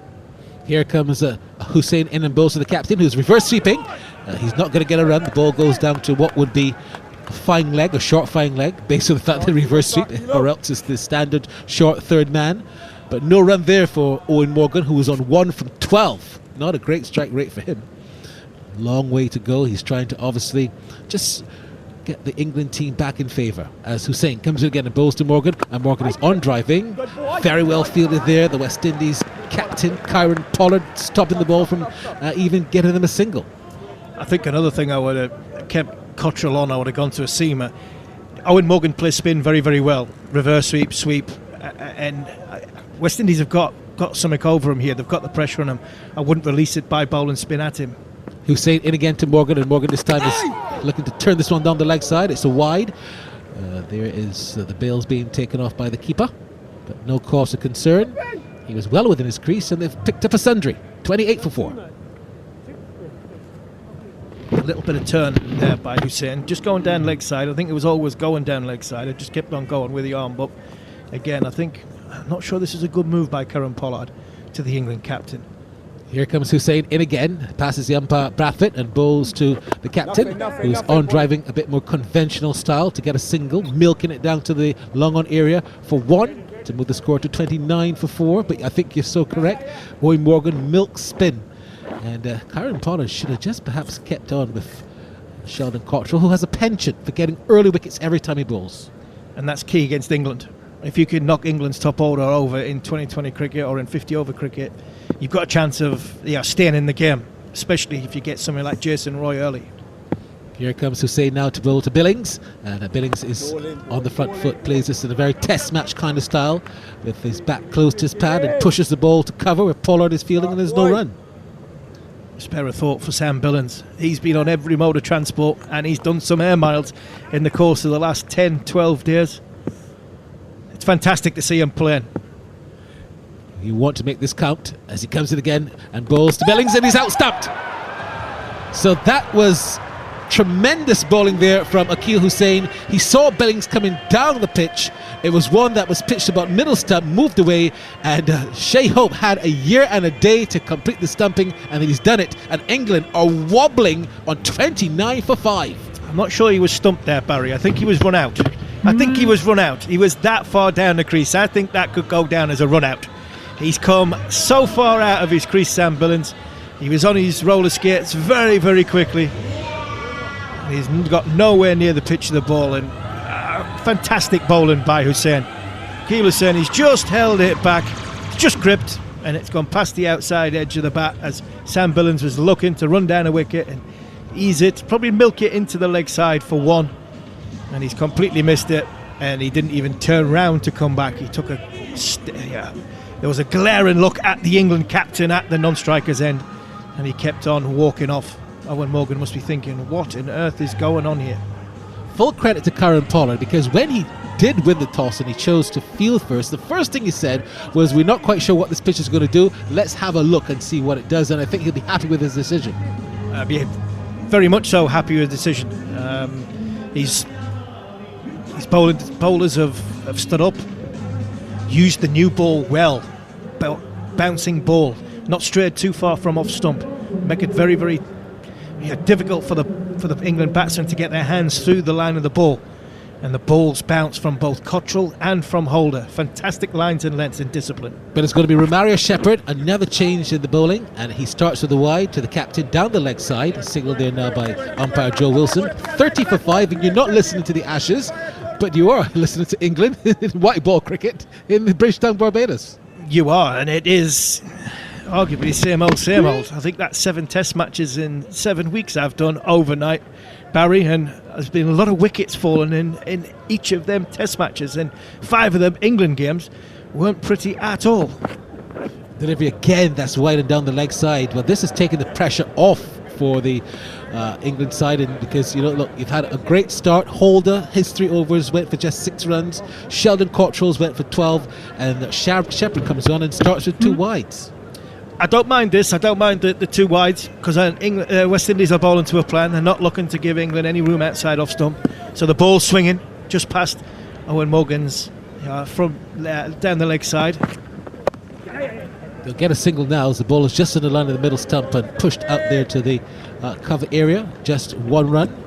Holder comes in and does the fielding to take the total now to 32 for 5 in over number 8. Romario Shepherd played, of course, for the West Indies before at this level. Missed a couple of years in T20 cricket. Back in the game now after a very impressive CPL and for the last couple of seasons. And he's the kind of cricketer that I think has been a bit more dynamic with the bat than he has been with the ball. Still needs to find his line and length more consistently. But the captain has just given him a bit of cover now because there's one slip and a third man. There's a backward point, covering him mid-on. A mid-wicket that's very straight and a backward square leg on the boundary. Here he comes in now, passes umpire Joel Wilson and bowls to Dawson, and Dawson gets a good delivery on the line of the middle stump. Stopped there by the fielder in the bowler. He's getting some assistance from the captain, Owen Morgan, who just jemmy-flicks the ball to Jason Holder, no run. What a start this has been. This is a great start to this T20 Betway series. Last time these two teams met, like I said, it was West Indies who were bamboozled for 55. Here comes Shepherd now, bowls, and this delivery is played beautifully. Backward of point, 1 run, easy run there for Dawson to get off the mark. It's 33 for 5. An interesting selection as well, Barry, in Liam Dawson. I think it was either Dawson or Garton. Left arm seamer in Garton, played a lot of franchise cricket around the world recently. But they've gone with the experience. I think England probably read this pitch as though it was going to be slow and it was going to turn. So they've got 3 spinners in their team as well. But Dawson's played a lot of cricket. He's an experienced player. So it won't faze him too much. And he's a very, very competent batsman as well. Here he comes in again and bowls to Morgan. Morgan this time gets a good delivery that tucks him up a little bit. But he's able to get a single forward of the point region. And that one takes him to 4 from 16. It's 34 for 5, but he wouldn't mind that. He survived a caught behind, which would have perhaps put England in a rail tail spin. The ball didn't go anywhere near the bat. Umpire Joe Wilson had to reverse the decision. That was eons ago. No pun intended on his name. But 34 for 5 now is Dawson on strike. Here comes Shepherd now as he steams in, passes the umpire and bowls a delivery that's short and played straight to the captain Pollard at the short cover area, and there's still no run. Is this pitch going to get better as the evening goes on? Quite possibly, when the lights come to take effect, that it might just skid on. It just seems as though it's sitting in the surface. I'm not sure it's breaking the surface up too much, but it's just sitting in the surface. The odd one has possibly gone through the top, but I don't think there's too many. I think Owen Morgan was looking at it. Maybe he's thinking it was worse than it actually is, but I think what it probably is going to do is going to spin a lot more. Again, this is delivery down the leg side, struck straight to the former captain Jason Holder there at the mid-on area. No run. The over comes to the end. We've got 8 gone. The Windies winning the toss, choosing to bowl first. What a great decision it has been. 34 for 5 with Owen Morgan on 4 and Liam Dawson on 1. Get in touch with us at cricket_TS or at TalkSport 2. Here is the great seamer, Steve Harmison. And again, talk about the spin of Akil Hussain. You look at the England side, they've got Liam Dawson, who's actually at the crease at the minute. You've got Moeen Ali, as well as England's obviously trump card in Adil Rashid. So I think England looked at this surface and thought it was going to be slow and it was going to be low and it was possibly going to spin, and that's why they went for the selection of Dawson over the left arm seam of Seymour rounder of Garton. So Hussain comes in and bowls to Morgan, and Morgan is down the pitch, turns this one to the short flying leg, can't score. Jason Hole is there. I've got to give the West Indies some credit for their fielding. They've taken some very good catches. Some low, some high, but their catching has been a major issue in the last couple of seasons. Today, that has not been a problem at all for the West Indies, and that's why they've picked up these 5. Here comes Hussain now in again and bowls to Morgan, and Morgan is on driving. Kieran Pollard stops it at that short mid-on, still denying the captain a single.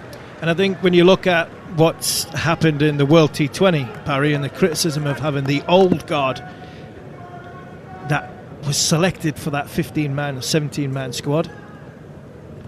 We'll get back to that as Hussain again bowls, and this time Morgan again is tucked up and hits the ball again to Pollard at short mid-on, still can't score. I think there was a lot of eyebrows raised when that squad was picked because of, yes, we're going to try and hit more sixes and fours than the opposition. I don't think that was going to happen on them surfaces, but they became a very, very, very big side in the field. Down the leg side again. This time Morgan is going to release himself, gets the ball down to the back square leg boundary, but Fabian Allen is there, so he'll just pick up a single to take the total now to 35 for 5. He moves on slowly to 5 from 20. Strike rate equalled by Dawson, also 25, who's got 1 from 4.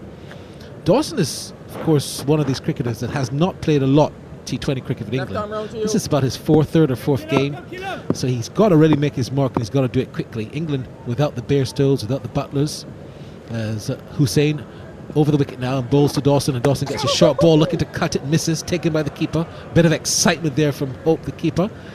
Luckily for him, he didn't get a nibble. Yeah, he hasn't played a lot of cricket internationally, Barry, as Liam Dawson, but he's played a lot of domestic T20 cricket. He's played a lot of franchise cricket around the world. He's a very, very good all-round cricketer, Liam Dawson. Short delivery again, but one that comes back into Dawson. He's forced to defend it into the offside. Curran and Pollard is there. They can't score. This is really good cricket from the West Indies, almost at the halfway stage. England are 35 for 5 after 9. And I think the question I got to you, Barry, and I think you touched on it before the game started. Eyebrows raised when that World T20 squad was picked in the UAE. A lot of the older brigade playing. Would it have been better to go with a side like this and let it develop and get ready for Australia in 9 months' time?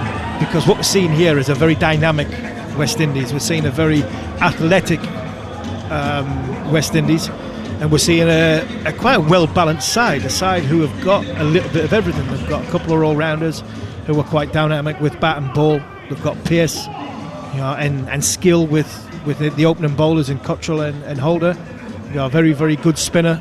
And a young Walsh as well, who's not playing, the leg spinner, another good spinner in the side, and they're really, really impressive over the course of these 9 overs. It's amazing what potentially could have happened if you dropped them in to the UAE and give them a bit more experience. Well, it's going to be Odin Smith, the man who should have gone to the West Indies to the UAE. He's going to take up the attack now from Malcolm Marshall, and his first ball tucks the captain up, and he's playing defensively into the slip corner, and there's no run. I always felt it was a bad idea because the players that were going to the UAE were not informed. So if you're going to take experienced players, let them be the ones who have been carrying the form, but they were not. Gill was in no form, Russell was in no form. The fast bowler from Trinidad and Tobago was not even playing since 2015. As this delivery is short and cut away out to the extra cover area, they're going to get 1, they're going to come back for 2. Morgan finds a couple of runs into the no man's land. I'm talking, of course, about Ravi Rampal, who did not play a single T20 for the West Indies since 2015, and all of a sudden was resurrected, like if he was Malcolm Marshall. And I didn't feel that was the right decision, and that's why they lost. They had no momentum, no form, no performance, and they just did not show it. Here comes Odin Smith again, and bowls to Morgan. Again, a good delivery that tucks him up. What is he doing right that is tucking at Morgan so defensively into the offside all the time? Well, it's the line, Barry. It's all about the line. He's bowling a ball which is pitching probably about a stump outside leg stump, and it's going, the ball for the angle is going over sort of middle. It would be going over sort of middle and leg. He's tucking Morgan up. He's not giving him any chance to get his hands free in width. Short ball, cut away. This is going to go down to the boundary, but it wouldn't get there. Just to the left of the captain, who was diving away, but they'll only get 1. Good fielding, good cricket. Wasn't the best of deliveries, but they managed to get a single out of it. It's 38 for 5 in over number 10. Yeah, fantastic bit of fielding there by, I think it's Darren. Was it Darren Bravo? And he's just got a hand on it, because like what we were saying earlier, why Smith was doing well, he's not giving Morgan any room. He gave him some room on that ball. He's managed to get it towards sort of backward point, exactly where he caught Moeen Ali. Managed to get a hand on it and stop the boundary. Saved 2 runs there for his side. Smith in again now, bowls to Dawson, and Dawson this time is pushing the ball out to the backward point area. Fabian Allen, who I expect to see with the ball pretty soon. The 10th over is about to come to an end. Just 1 ball left. 38 for 5. Dawson has got 1. Morgan has got 8. You've really missed the carnage which happened earlier when the West Indies won the toss and chose to field first. It's been all West Indies, and they're trying to fight back now in this partnership. Smith goes back to his mark with a very wide slip. He comes in and bowls now to Dawson. Dawson again is cutting the ball in between that gully area down to third man for a single to end the 10th over, where England are now 39 for 5. Let me tell you what happened here earlier. Jason Roy was bowled by Cottrell for 6 after smacking a 6. Tom Banton was caught by Puran off of Holder for 4, and that was after smacking a boundary. James Vince was caught by Bravo off of Cottrell after hitting 14, and that was after 2 4s and a 6. Ali was out for a duck, 1 ball caught by Allen off of Holder. Morgan is there on 8. Sam Billings travelling all around the world to come here to get 2. Stumped by Hope off of Hussein. And then Liam Dawson, he was indeed playing very straight, but he's just got 2 from 8. 39 for 5 after 10. And we're going to head back, of course, and tell you what's happening with none other than Jared. What's the latest, Jared? Well, if you want the stats on Sam Billings, Barry, I've got them for you. It's 4 flights and 2 runs. You would have thought they would have tried to rest him from this one, I would have thought, Macca, but maybe they didn't because of Liam Livingston's stomach and the virus he's had. Well, yeah.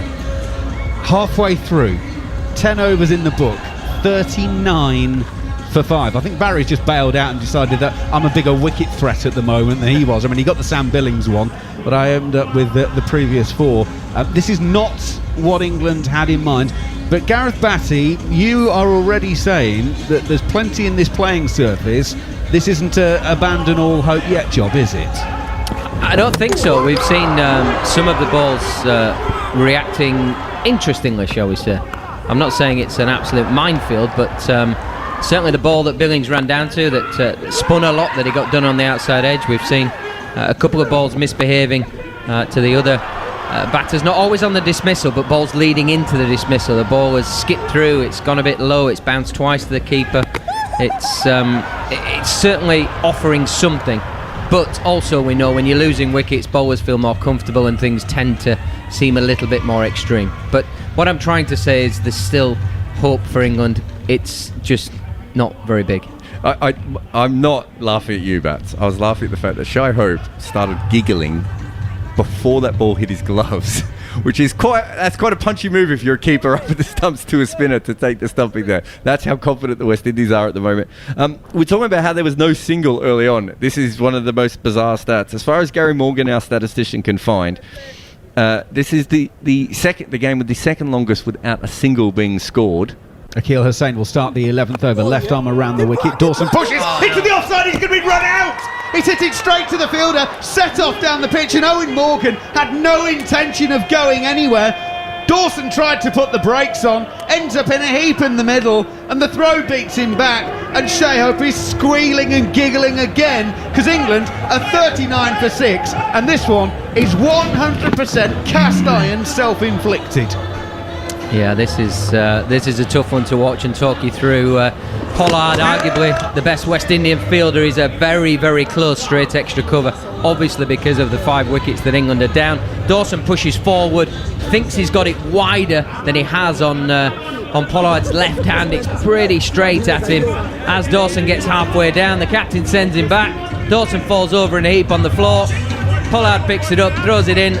The laughing Shai Hope takes the bails off, out by half a pitch. It's not particularly pleasant viewing from an England point of view. 2 from 9 deliveries. I wonder what the stat is between the most deliveries between wickets at the moment from an England innings. It's Chris Jordan coming to the middle to join Owen Morgan. Morgan has got 8 from 24 balls faced. He's the second highest scorer in this innings. James Vince with 14 leads the way, if there can be such a thing, with the score 39 for 6. Chris Jordan settles in. Akeal Hussain only takes a few steps, comes in, bowls left arm around.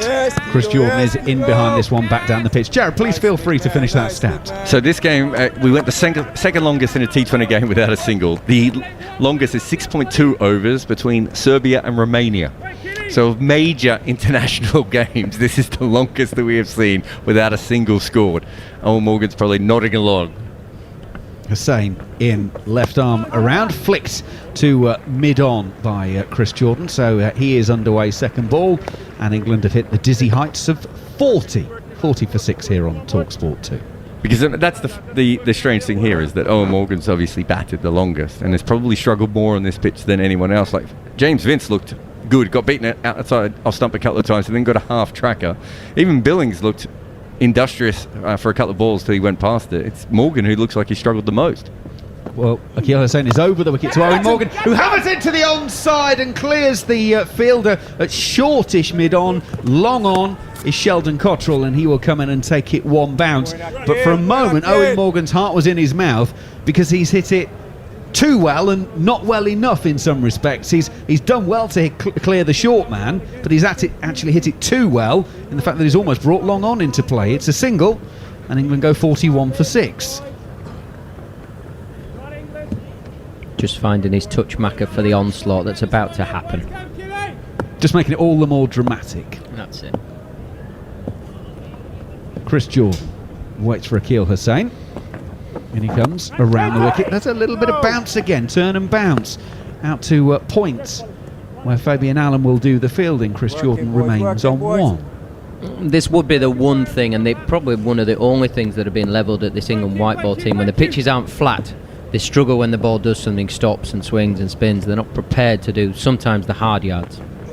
Hussain is in, bowls with a grunt. Jordan's pushing out on the offside. At that time, Owen Morgan was willing to come if Jordan wanted to for the single, but he doesn't want to, so they will stay where they are. Chris Jordan has 1 from 4. Owen Morgan 9 from 25. He will be on strike for the first ball of the 12th over. That's 11 gone. England 41 for 6. Jared. This is also very different to how they make the 2016 World Cup final, isn't it? Like, I mean, if you look at Jordan batting 8 here, I know sometimes he batted around 8 and 9 in that team, but you had often Plunkett at 10, who I think is a much better T20 bat than Jordan, and Rashid at 11, who at that stage was still pretty handy with the bat. You could afford at that stage to mount a counter-attack. Not quite the same here, is it? I know the pitch may not allow it anyway, but it's not quite the same kind of team. Yeah, you're saying that that great team had a safety blanket. Mario Shepherd starts a new over. Owen Morgan's timed that one. He's got that one through the covers, all along the floor. It'll be pulled in. Joel at the second attempt out on the cover boundary. Brandon King is out there as 12th man. He was the one chasing after it. Managed to stop it just about first time, and then it was still trickling towards the boundary sponge. He managed to pull it back in at the second attempt, and Owen Morgan has 2 that takes him into double figures. 11 from 26. England 43 for 6. Shepherd in, right arm over. Morgan in behind this one, pushing out on the offside. And it's the skipper of the West Indies, Kieran Pollard, who saves that. Remains 43 for 6. It's also worth saying, Macca, that we followed the Ireland West Indies series obviously on TalkSport 2 as well, and I thought the West Indies bowlers bowled really well in that series. The pitches were helpful. It's just that they kept losing the toss and their batters couldn't really give them anything. Well, I thought they bowled well all the way through. In comes Shepherd, past umpire Joel Wilson. Owen Morgan comes down the pitch, lofts him over the offside. Has he got enough on it? Yes, he has. It lands about 3-4 feet over the boundary, and Owen Morgan becomes the highest scorer for England in the innings so far with that 6. He moves to 17. England are 49 for 6. Nicely played, Owen Morgan. We've seen it once, we've seen it a few times today, advancing down the pitch. Gets enough on this. Big flow of the bat, big expansive drive, mid-off is up. All he had to do was get it up and over, and he did, and got the maximum. Shepherd is in, bowls a cutter. Owen Morgan pushes it straight to Kieran Pollard, and his innings is over. I was almost going to say he was put out of his misery there. Owen Morgan had struggled throughout the innings. The last couple of balls, it was just looking like he was finding some timing. But Shepherd bowls a cutter. Morgan's trying to play that into the offside, and he picks out Kieran Pollard, the only man just about in that area. That maybe sums up Owen Morgan's luck at the moment and his form. He's gone for 17 from 29. England are 49 for 7. Yeah, telling Shepherd it's obviously some kind of a plan from the West Indies. He's telling all his teammates it's the off cutter. I pulled down the side of the ball, it stayed in the surface. I got Owen Morgan playing a big drive and just playing in front of himself, so he skimmed it. As I said before, the West Indian captain, definitely their best fielder. He's a wonderful mover for a big man. He was never going to drop that.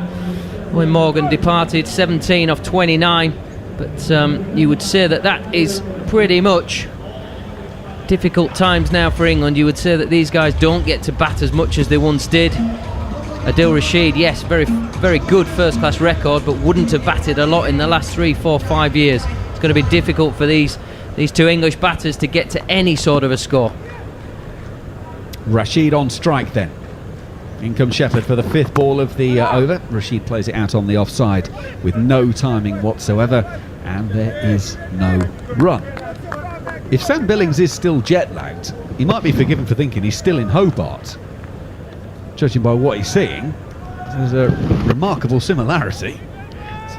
You know, when you watch a really bad movie on the plane and you sort of fall asleep, it's possible he thinks that's happening. Final ball of the 12th over. Romario Shepherd is in over the wicket, right arm over. Adil Rashid is in behind this one and just dropping it down into the offside. 12 overs have gone. 49 for 7 are England. So they're going at what, 4? Just over 4 and over. There are only 3 wickets standing. Gareth Batty, we have to ask the question.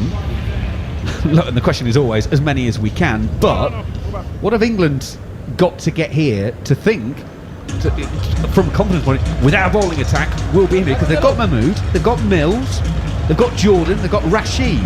They've got a bowling attack, but they've got to get something to bowl at. So what are they thinking? Well, actually, we might be just about in the game with. I mean, look, if you can squeeze to anywhere near 100, so anywhere 85 plus, if you possibly can, you may be saying you've got a slight chance. Akil Hussain stops a new over, and it turns and bounces past Chris Jordan's outside edge through to the keeper, who whips the bails off. An 85 and 100 looking an awful long way away. But when a ball pitches middle and leg stump and rips past your outside edge, you're probably just thinking, yeah, let's just get off strike and get down the other end. You're not setting yourself a target at this. It's more about survival.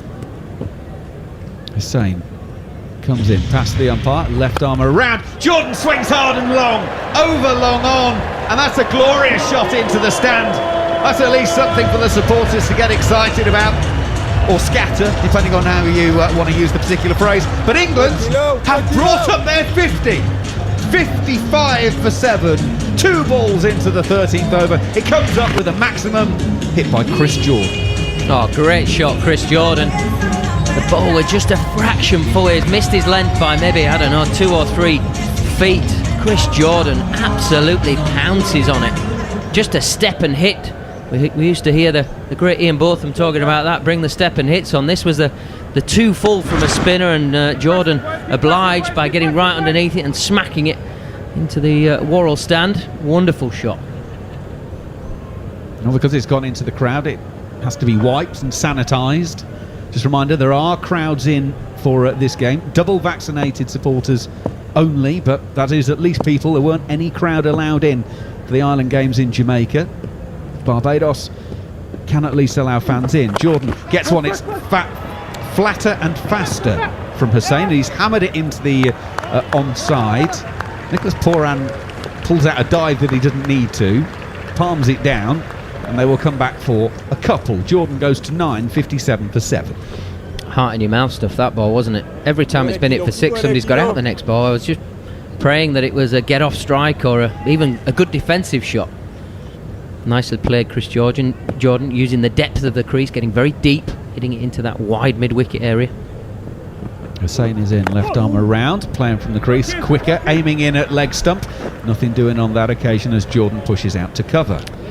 But last 3 years of professional cricket, how many balls do you think Adil Rashid has faced? That includes he's played tests, one days and T20s plus domestic as well. You can think about it, Macca can come in. It's a fun game for everyone to play at home. Akil Hussain, left arm around. Chris Jordan hammers it through point on the offside. Cover sweeper will get around. They will take 1 and they will come back for 2. It's not the greatest throw in, and Shea Hope can't take it.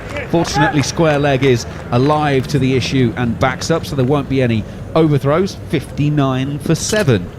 All right, we're all 87 waiting matches, with bated breath. 87 matches, if that helps. 87 matches over 3 years. I'm saying 29 balls is best. That's incredibly low. Where are you going, Macca? I'll let Hussain bowl this particular ball to Chris Jordan, and it's pushed out on the offside. That's 13 overs gone here on TalkSport 2. 59 for 7. You said what, Gareth? 39, did you say? Well, I'll take 39 now because I got laughed at with 28. But we are talking 2020s and not. No, all cricket. I'm talking about everything. He played a test match in that time as well. Oh, well, then he's obviously faced a few more than that. Any number? Or I'll go 90. 62. He has faced 220 professional deliveries in the last 87 matches. The biggest one would be how many in the last year that he hasn't played any first class, or 2 years. Take the first class out of it. It's 100 in the last.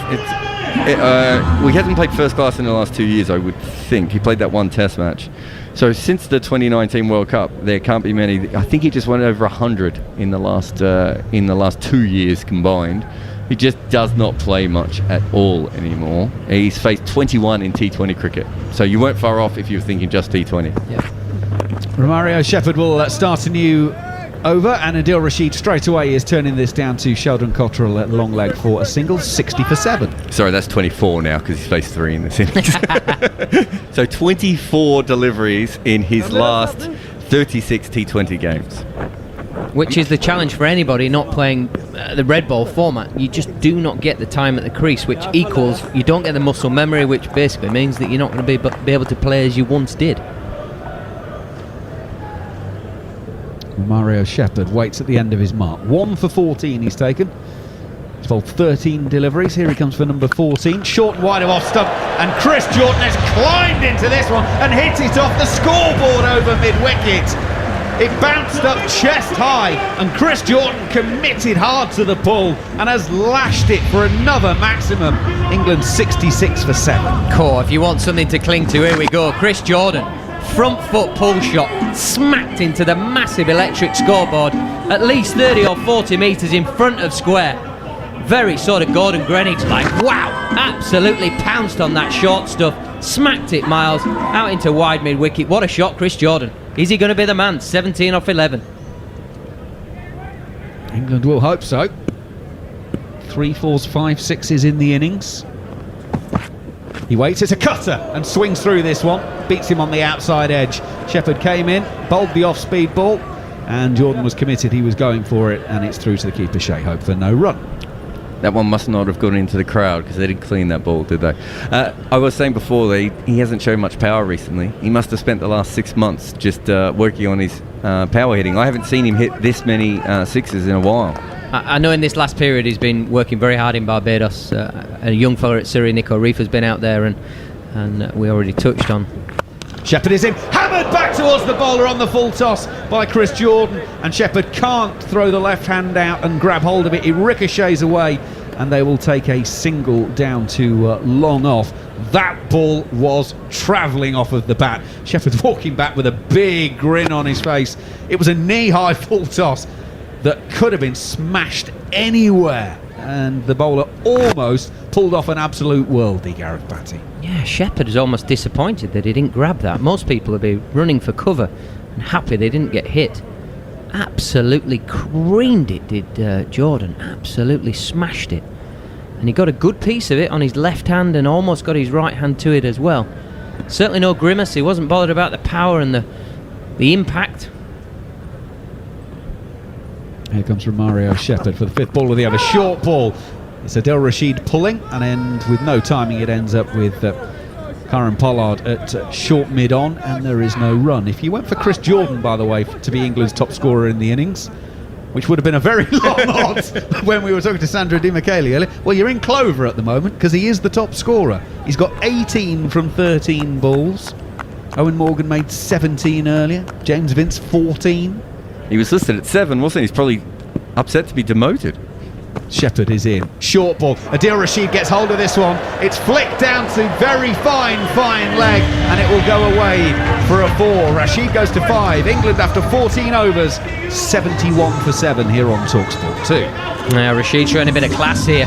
Shepherd's gone short and into that sort of left ear area, sort of short into his left ear, and he's just rode it. He's got his right foot down, swiveled on a bit of a pull shot, possibly a bit top edgy, but controlled.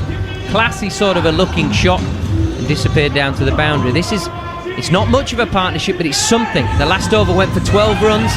you just feel like you're at least putting some kind of pressure on the West Indian bowlers at this point.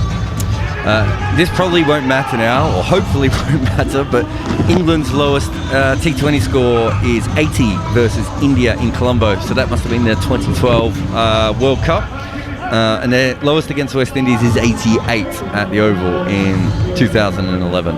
So 80 certainly shouldn't be a problem, because with 3 wickets in hand and a few runs left. Oh, sorry. Don't tempt fate.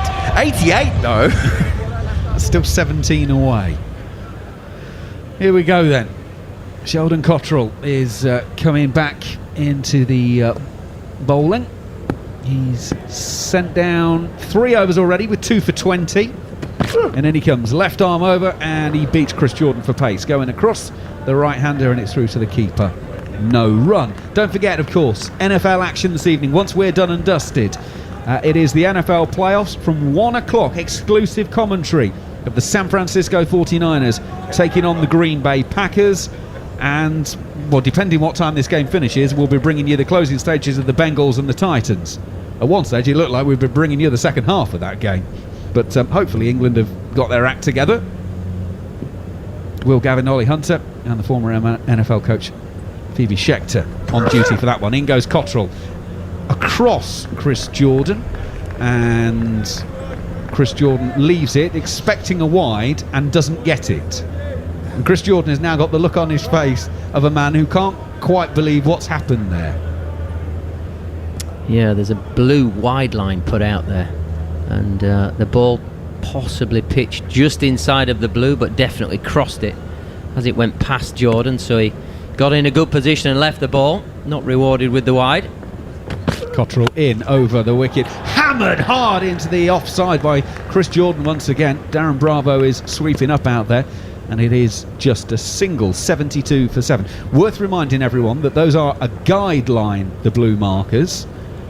It's not a case of if it's outside of that, it is a wide. If it's inside, it's not. It all depends on the batsman. I mean, if you've got Will Jefferson, who was 9'27", then his reach would be different to James Taylor, for instance. So it is a guide for the umpire. Other Nottingham batters are allowed as well. Well, yeah, but they're the best example I could think of high and mighty. And they played together at Leicester or Nottingham? Both, actually, I think. Chris Jordan is watching Adil Rashid dab this one down to third man. Akil Hussain will do the fielding. And it's just a single, 72 for 7. How tall was Will Jefferson? 6'9", 6'10"? I think he was. He was a very big man. And James Taylor He's a very big man. Yeah, he's still the same size. And James Taylor isn't.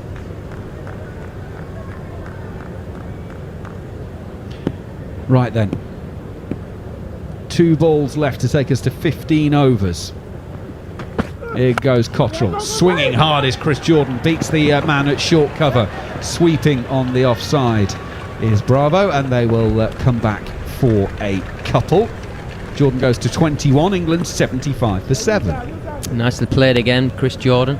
Getting a big stride out, getting his left foot down the pitch, and a nice attacking cover drive. Getting it wide of the deep cover fielder out there, coming back for 2. Partnership building very nicely from these two. England just need to keep playing with this positivity without it being reckless. In goes Sheldon Cottrell. Final ball of the over. Chris Jordan, you beauty! Steps forward, lashes it over the cover region, onto the beach out there, where a man tries to take a catch in the beach area in the spectators and trips over a jet ski. There's a phrase I never thought I'd use in commentary, but it's a 6 for Chris Jordan to take things to 81 for 7 after 15 overs. We'll get the thoughts of Gareth Batty, and Barry Wilkinson will pick up the commentary. Easy as you like from Chris Jordan. Almost a replica of the shot before, but this time he wants to get a bit of elevation, and did he get some elevation? Smacked it into the open beach that they got on the open side of the ground there, where people are having a great time. Watch out, there's a ball coming. He's absolutely smashed it. 6 from Chris Jordan. This partnership is flying beautifully. Well, what a man you want to have in the middle for you at this particular time. Christopher Jordan, the son of the soil, knows the conditions at Kensington Oval pretty well, and he also knows his opposition pretty well. He plays against these guys, he grew up playing against some of these guys. 81 for 7, he's got 27 of it. from 18 for a strike rate of 150. A good time to bring in Steve Harmison. Would you love to be bowling now, Steve? It's been fantastic, Barry, hasn't it? Kieran Pollard's going to have to bring himself back onto bowl. Like 20 minutes ago, I think Kieran Pollard was thinking it might be a nice easy day for me here. Feel it, extra cover, point a few fielders in the right direction. Maybe he's have a bat later on, but here he comes in now and bowls to Rashid, and Rashid is going to get a single down to the slip cordon, and that could have been the end of Jordan, but it was not a very accurate throw there from Odin Smith, and they were able to get away with sticking to that single to get Jordan back on strike. So this partnership has perhaps been the best partnership so far, because Owen Morgan was dismissed in the 12th over when the score was 49. They've now taken it from 49 for 7 to 82 without further loss for the best partnership so far, and Rashid has only got 7 of those. But it's Jordan back on strike, most important. There's there's no slip, surprisingly. There's a fly gully, there's a backward point, a sweeper, extra cover, long off, long on, mid wicket on the boundary, backward square on the boundary, and a short flying leg. Here comes Captain Kieran Pollard to bowl now to Jordan, and Jordan gets a short ball that gets a lot of perhaps swing, and he's just playing it defensively into the offside, and there's no run. 82 for 7. Well bowled, Kieran Pollard coming wide of the stumps. yeah, he's bowled nicely. Tried to not give Chris Jordan the angle, the extra cover area that Chris Jordan's been looking to hit. Stay in the leg side of the ball, hit it over extra cover, or try and get it through sort of cover backward point area, giving himself some room on this surface. Kieran Pollard's looking to go middle in leg and cramp Chris Jordan. Here he comes in again and bowls to Jordan, who's turning this one out into the mid-wicket area. He's going to get one. I think that's all he'll get. And a good throw there from Allen coming in there at the mid-wicket area. 1 run, 83 now for 7 in the 16th over. As the shadows begin to lengthen and the lights are on at Kensington Oval, the crowd continues to come in. Looks to me more like a 60%, 70% crowd. It's a good crowd. Just to our right, the beach, the Mount Gare beach. That's it's got probably 100, 150 people on it enjoying. Chris Jordan hitting one into the stand of 4, not quite taken. Pollard in again and bowls to Rashid, who's defensive on the front foot, playing the ball quietly into the offside, and there's no run. I wonder if Jared can tell me what's the lowest total that the England side have made against the West Indies. Jared, that's some homework for you. If you got it to hand, that'd be great. I think the lowest total that England have defended is 118. So if England would take that now, I think England, if you offer England 118 now, I think to take that and feel as though it gives them something to bowl at. Here comes Pollard down again and bowls to Rashid, and Rashid gets a full delivery and he's playing it nicely into the offside, out to the mid-wicket boundary. Fabian Allen is there. They'll just get a single, which perhaps give Jordan a couple of balls to face. If they continue at this current rate, is 106. Yeah, Jared, your homework was the lowest total that the England side have ever made against the West Indies, whether it's been at World Cup, whether it's been Kensington, anywhere in England. Their lowest ever total. Here comes Pollard now and bowls to Jordan, and Jordan is on the front foot, plays the ball back to Pollard, and there is no run. 16 overs gone, 84 for 7. Here is Steve Harmison.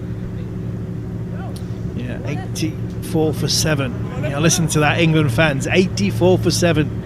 I think if you had been listening through the night, you might have thought England might be playing in white clothing and red ball, but no, we're not. This is the great England white ball side, 2020 side, yes, minus 3 or 4 players who would probably start this 2020 side, the likes of Butler, Bairstow, Stokes, possibly Wood.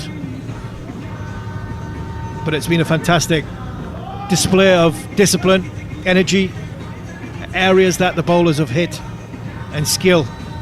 Everything that's been about the West Indies in these 16 overs has been top class, very well led by their captain. Angles have been good, and the spin bowling has been fantastic as well.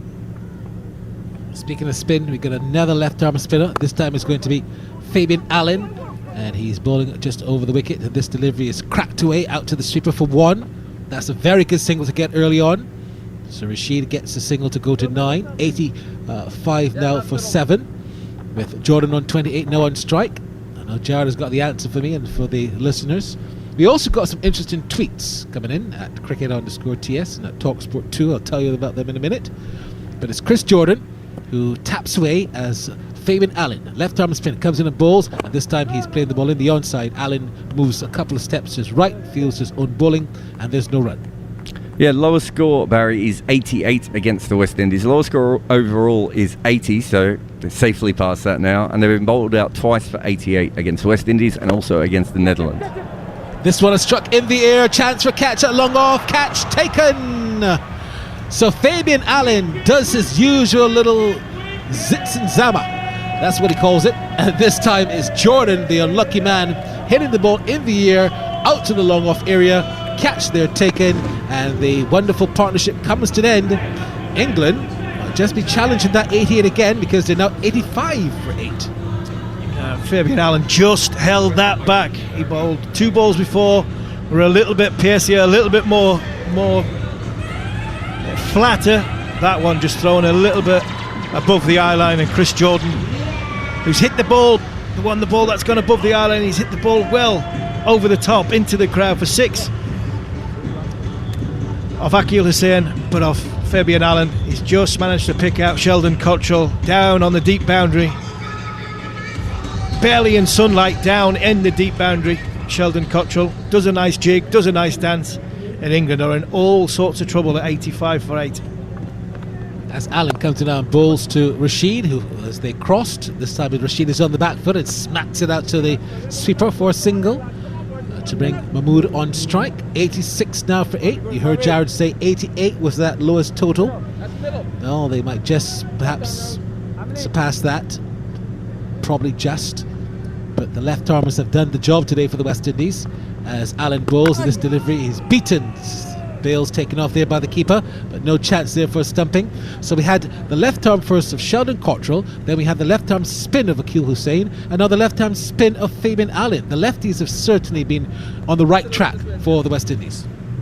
Yeah, they have. It's a bit like club cricket when you've only got sort of half a side screen and you've got a bowl from one end and you've got to bowl one discipline from one end. This delivery is outside the line of the off stump. They're going to get a quick single out to the backward point area. 1 run to end the 17th. 87 for 8 England. A bit of a fight back coming from 49 for 7, but still they're in the doghouse against the Windies here at the beautiful Kensington Oval in Bridgetown, Barbados. From the Joe Garner end, it's all left arm, but the discipline that the left arm bowlers have bowled with has been fantastic. Whether it has been Sheldon Cottrell with a new ball first up, Jason Roy hit him for 6, coming down the wicket, and then he's come out one, still wanting to swing, hold a full toss, hit middle stump, cartwheeling out, West Indian style.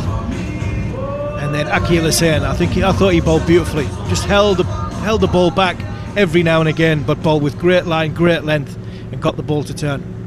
Pollard to continue and bowls to Mahmood. Mahmood gets the delivery on the line of the off stump, defensively pushed to the backward point.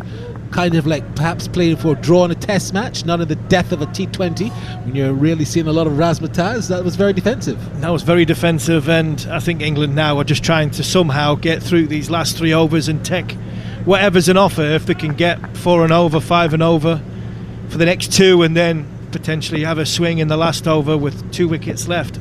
Pollard in again to Mahmood, and Mahmood is driving in the air out to long on aerial. He'll get a couple of runs. Will he get 4? Well stopped by Brandon King, diving to his right, also causing some patches in the ground, but he stopped what would have been a certain boundary to cut it in half as they took 2 to make it 89 now for 8. A good shot there by Shakib Mahmood. He's just helped it over the top, I think, of Sheldon Cottrell, who's at mid-wicket, and it was a fantastic bit of fielding by Brandon King.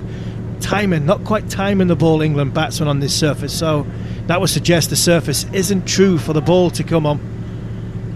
England are still going to be 30 or 40 runs short, but I'll be thinking, you never know.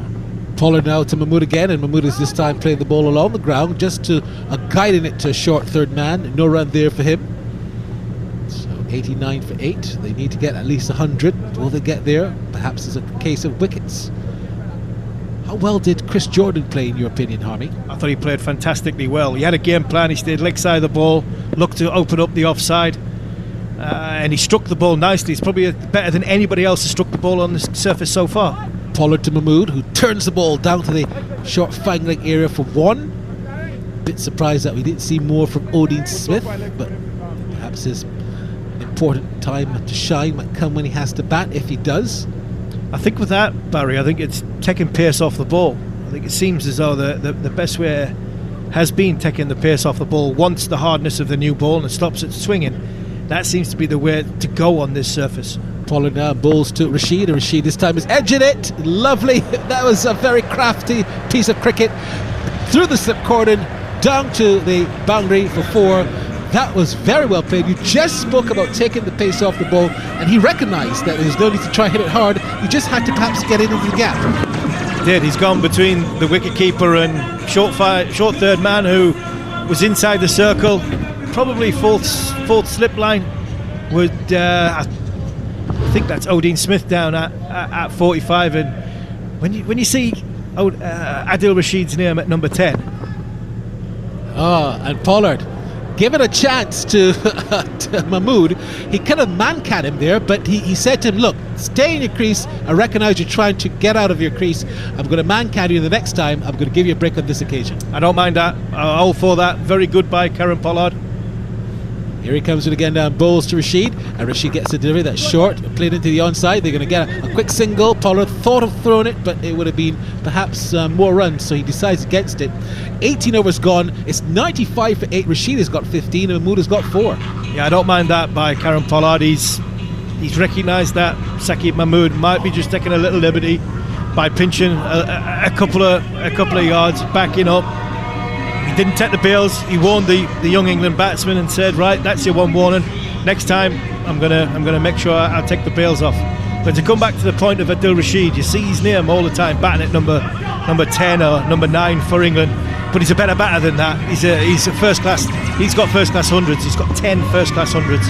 You know, the boy can bat. He just doesn't get a chance to bat often enough because of the great side that England have been over the course of the last few years. Allen and bowls, and this one is swung into the air, out to the long on area, and a chance for a catch, and it's just put down, but a lovely effort there. Running to his right was Jason Holder at long on, trying to take a lovely catch. It wasn't to be, and in the end it was a boundary. Adil Rashid's just held back in his crease. Fabian Allen's dropped it short, and Adil Rashid's opened up the sort of leg side. Great effort by Jason Holder. Allen again bowls to Rashid, who this time is smacking it down to long off for 1. They want 2. This could be trouble. That would have been a run out. Very, very good fielding by Sheldon Cottrell, but it brings 100 up. And who thought we would have seen 100 here from England? They're 100 for 8, and the crowd is into this game now to bring the 3 figures up. In the 90th over, you would think that they just won the World Cup. Yeah, they're celebrating the 100 as though it was 200. Just goes to show 49 for 7 to get to 100 for 8. Not bad. Short, and this time he's driving, missing, taken there by the keeper, who also takes the bails off. 100 for 8. We've still got some 9 balls left in this innings. They could get 110, 112. As Fabian Allen spins the ball from hand to hand, comes it again down bowls, and this time he's driving it back again to the bowler, who feels to his own bowling and had a chance at one stage. It looked like he could have run out Rashid, but he just wasn't able to collect himself, bring himself up and knock the bails off. No run. He's back with it again and bowls to Mahmood, and Mahmood is driving. They're going to get a single. Could this be a run out? Bails are off, but I think he was quite comfortably home. Well fielded there by Odean Smith, but that is a single they can't stop. 101 then for 8. Do you think with this pitch and how it is playing that England would feel we have a bit of a chance if we get some early wickets against the West Indies? Well, I think it's early wickets is what England need, and that's obviously stating the obvious, but when you look at this West Indian batting lineup, they don't give you a huge amount of confidence. I think Kieran Pollard's bowled first, not just to have a look on the wicket, but to actually stay in the game. Allen again in bowls, and this was a full toss, driven powerfully but straight to the field at the sweeper position for 1 to end the over. 102 for 8. We've got 1 over left with Rashid on 21, Mahmood on 5. We have to also give credit to Adil Rashid because he has played with a lot of common sense, and he's also given England just a bit of a chance to get not a competitive total but a respectable one. Yeah, he has. He's played very well alongside Chris Jordan. Chris Jordan was the more aggressor in that partnership. Adil Rashid was the one that was right. If I can be here at the end of the 20th over, we might have a total which is 30 runs short of where we need to be, but at least it's a total that we can do something with and potentially have a challenge. Talked about the West Indian batting unit. It is quite fragile if you can get a couple of early wickets. Jason Holder comes back to bowl the final over. This one is short and pulled in the air out to mid-wicket. Bounces quite comfortably. They get one. They're going to come back for the second. No, they won't. Very good fielding again there in the deep by Darren Bravo on this occasion. The Windies have fielded well. They've really taken some important catches and they've stopped some runs. 1 of 3 for 8 with Jason Holder, who's bowled 2 for 7 in 3 overs and 1 ball. Good decision to bring him back. Yeah, it was a good decision to bring him back. I thought he might have come on around about the 15th, 16th over. I thought it might have just brought him on to get rid of, try and break the partnership between Jordan and he brought Sheldon Cottrell on, did Karen Pollard, but I think I'd have brought them both on to try and break that partnership. Holder comes in and bowls to Mahmood. Mahmood is looking to pull, misses. Good slow delivery. He didn't pick that one, Harmy. No, he didn't. It was a typical fast bowler. Norman Gifford used to say to me, the former Warwickshire, Worcestershire, England. He was Durham coach. You can only hit the ball if you're looking at Army. You can't hit the ball if you're looking at the sky. And I think Saqib Mahmood was looking at the sky there when the ball went past the bat. Yes, he was, as Holder comes in again and bowls, and this time he's hitting it in the air, out to mid-wicket, chance for a catch, taken! Fabian Allen takes it at the mid-wicket area. That's the end of Mahmood in the final over, and Jason Holder gets his third. It's now 103 for 9 with 3 balls left. Yeah, pace off the ball, that is the go, seems to be the go-to thing for the West Indies, and England will learn from that. Jason Holder, he's just dragged it down into the middle of the pitch, said to Saqib Mahmood, you've got to hit to the longest side of the field, and if you're going to have to hit it, you're going to have to hit it hard and hit it clean. Saqib Mahmood didn't do either and managed to pick out Fabian Allen, who took a comfortable catch, got in position early, and the ball comfortably went into hands. A lot of talk about whether Holder was going to play at the very start of this game, but he's justified his selection. He's bowled absolutely beautifully, has the former West Indian captain. Yeah, he's got 3 for 7. A lot of talk about Jason Holder because many feel that he's not been pulling his weight as one of the top all-rounders in world cricket. Here he comes in and bowls to Rashid, and Rashid has bowled him. Holder finishes with 4 for 7, and England have been routed for 103. There's a beauty, just seeing Adil Rashid go on one knee, fine leg. Sheldon Cottrell is inside the circle. Adil Rashid's looking to use the angle to go over the short fine leg. Jason Holder's seen him early, go across the stumps, produced a fantastic leg stump Yorker, and bowled the England leg spinner, neck and crop. England have got 103 on the board, nowhere near enough, you'd think, at the start of the 2020 when the toss was made, but you just never know with this England side. They don't know when to beat, and they'll be looking to put pressure on the top order of the West Indies, who did feel vulnerable, but the West Indies, when they're on a roll, they're always on. They're always confident when they get something in their momentum going, and they have done. Barry, they've been absolutely fantastic from the minute that Karen Pollard walked on after the national anthems. His decision making has been brilliant, and his bowlers have executed their plans perfectly, backed up superbly by their fielders. Yeah, some might argue perhaps he took the pressure a little bit off when you said correctly that Holder should have come back in that 15th over to really squeeze England. He let them get away, 49 for 7. Perhaps people are saying they should have made 75. Yeah, I agree. I would have brought, when he brought Cottrell back on, did Karen Pollard, I'd have brought Holder on as well there, because I thought that it was a one wicket game from there. England weren't going to get 100 if they'd knocked over Chris Jordan or Adil Rashid. But when you say that, if you had asked Kieran Pollard right at the very start, 103 after winning the toss and bowling first, I think he would have snapped your hands off. I think he would have took that with both hands and said, right, yeah, I'll take that now. His team have backed him up beautifully, and it's been a fantastic display by the West Indian side. So we had the West Indies winning the toss and choosing to field first. Jason Roy was bowled by Cottrell for 6. Tom Banton was caught by the keeper then, Turan off of Holder for 4. James Vince, after 2 4s and a 6, was caught by Bravo off of Cottrell for 14. Moin Ali got a 1-baller, caught by Alling off of Holder for that duck. The captain, Owen Morgan, surviving a caught behind, he reviewed it, he was given a life. He was caught by Allen off of Holder, caught by Pollard off of Shepherd, correction, for 17.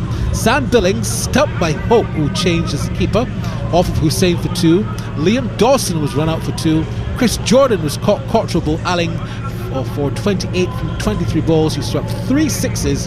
Adil Rashid, the last man goal, bowled by Holder for 22. And Saqib Mahmood, he was caught Allen, ball Holder for 5. Mills was not out, didn't face a ball. The wickets went down at 6, 10, 10, 24, 29, 39, 49, and then that partnership taking it to 85, 103, and then 103. Cottrell, 4 overs, 1 maiden, 2 for 30.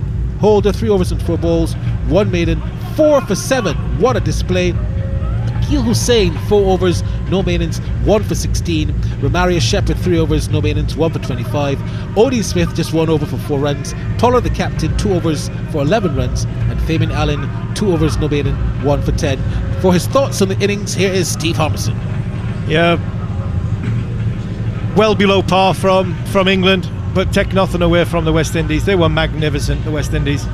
I think as bad as England were in their decision making in the first 6 overs, I think you've got to give full credit to the way Karen Pollard set his fields. Their bowlers swung and pitched the ball up and give it a chance, and found the outside edge of the England batsmen, give them no release at all. And when the England captain came in, I think that sums up the way this game has been in the first half, because Jason Holder, if it was a boxing match between Holder and Morgan, it would have been stopped after about 6 balls.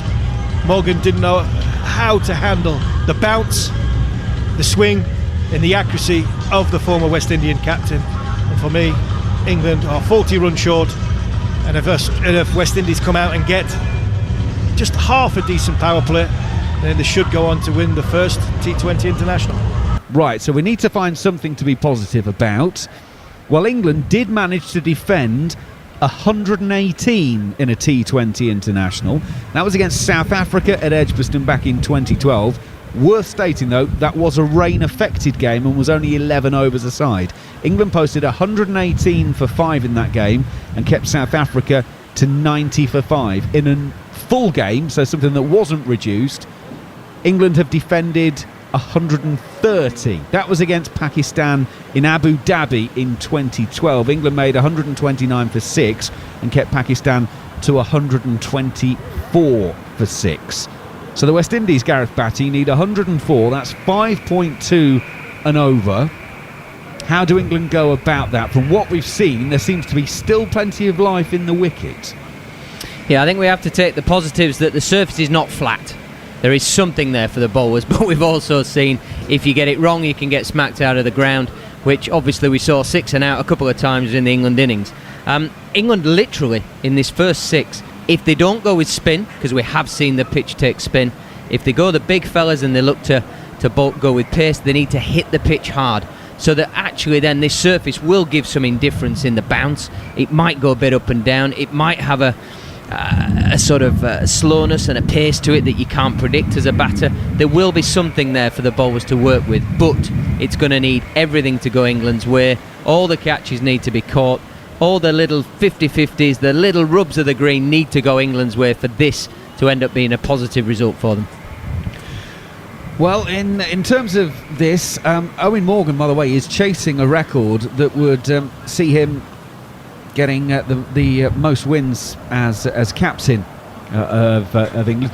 To give you an idea of where this is, average batting first in Barbados is 157 in T20 internationals. So that gives you an idea. In the power play, 42 for 1 is the power play score, and this is the 19th T20 game international played at Barbados, to give you that. And in terms of the spin and seam that Gareth was just talking about, seam has taken 142 wickets at just under 23. Spin has taken 70 wickets, but at 22.5. So there's actually very little difference between seam and spin. Jared, our analyst, what are you thinking? Well, the CPL last year, this wasn't a particularly easy wicket to play on, and there was a lot of low scores. We've clearly seen, it's very rare you see the ball swing and spin the way that it has. So, if you do get a couple of early wickets, they've got Darren Bravo, he's probably their and Shai Hope, so they've got two guys who realistically should be able to knock it around if they can stay in. The rest of the lineup's not really set up for this kind of chase, though, are they? They're set up to score 200. Yeah, they're set up to smack it out of the ground on the good flat pitches that we're used to seeing a bit more often in 2020 cricket. And it's the thing that some guys who just limit themselves to this format struggle. If they get on a surface where you need that little bit more old school skill base, so being able to knock it around, as you say, when we say knock it around, you still got to have positive movement to get the ball into gaps for a single. You can't just stand there and the ball just finds its way there. You've got to have the skill to do it. So you've got to move in a fashion, just like you do to smack it out the ground. It's equally as difficult. It's just not quite as spectacular when you're knocking it for a single. So it will be a test of patience to an extent, and a test of calmness to this West Indies lineup. You would expect them to go out early, try and smack it everywhere, but if they lost a wicket or two, can you just throttle down, face enough balls, you will get the score. Do England have to bowl the West Indies out to win this game? Can they do a restrictive enough job to take this game deep and put pressure on and win? I think ultimately you will bowl them out, because at some point the West Indies, if you were to get wickets and be on top, they would at some point push a button and say it's worth risking taking this guy down or this guy down to get us over the line. So I think ultimately they would have to be bowled out. I wouldn't say, and so many people say, well, you've got to run up and bowl to take wickets like you would do in a test match. No. You run up, you hit the pitch just with more intent than you possibly ever have done. Keep a catcher maybe, don't get over carried away, because if a batter gets 25 in 10 balls, you're done. Game over. You have to restrict the runs as well as taking wickets, but I would say restrict the runs first, but with a real intent, that hard intent, and then wickets will follow, as opposed to trying to run up and, the word that we all talk about as cricketers on a Saturday afternoon at the local club, bowl him a Jaffa, pitch leg it off, forget that. Pitch leg it off's going out of the ground more often than not. Well, a reminder, you can hear our dedicated cricket show, The Cricket Collective, every Tuesday evening on TalkSport 2. And, of course, Neil Manthorpe and Steve Harmison this week will be reviewing the first two games of this T20 series. The third game is on Wednesday, and then Saturday, Sunday next week for games 4 and 5. They get some of the biggest names in sport to join them on the show. And if you can't hear it when it goes out, then you can also download it as a podcast on the Following On feed. So the boys will have plenty to talk about, I'm sure. Get yourself the TalkSport app, by the way. Listen to TalkSport and TalkSport 2 simply by swiping between the two. If you're going out this evening, take it with you. You're probably already out, in fairness. What is it now? I'm just gone 20 to 10 Saturday evening. The West Indies are trying to set themselves up for a nice little evening out after this one. Now, Brandon King will be opening for the West Indies, and Saqib Mahmood has ball in hand. Brandon King in his 15th T20 international. It's going to be Saqib Mahmood with one slip in place. 104 the target. In goes Saqib for the first ball. It is full and bottom of the bats of Brandon King, and there is no run on that occasion. Full and straight goes Saqib. Great opportunity this for young Mahmood. Comes with a big rap. I think it was Bumble, David Lloyd, this week saying that he should be somebody that England are taking on the test trip to the West Indies. So this is a nice little showcase for him. Mahmood is in. King has flicks this down the leg side. Tamar Mills, the fine leg fielder, is up on the edge of the 30-metre circle, and there's no chance of him being able to cut that one off, and the West Indies are underway with a boundary. They are 4 without loss. Just fractionally misdirected. You would say sometimes it's a good miss and a bad miss, and this is probably a good one, if that makes any sense. He's bowled it hard into the pitch. The ball's just nipped a little bit, getting it a stump straighter than he would have liked, and King just getting a thick inside edge and it running down to that fine leg area where he's got a deep square and his fine leg's up in the circle. Off the back foot, punching only just wide of the bowler, and he's followed through. England try and get the run out because Shai Hope has made his way down from the non-striker's end, but was able to turn around. King, no interest there.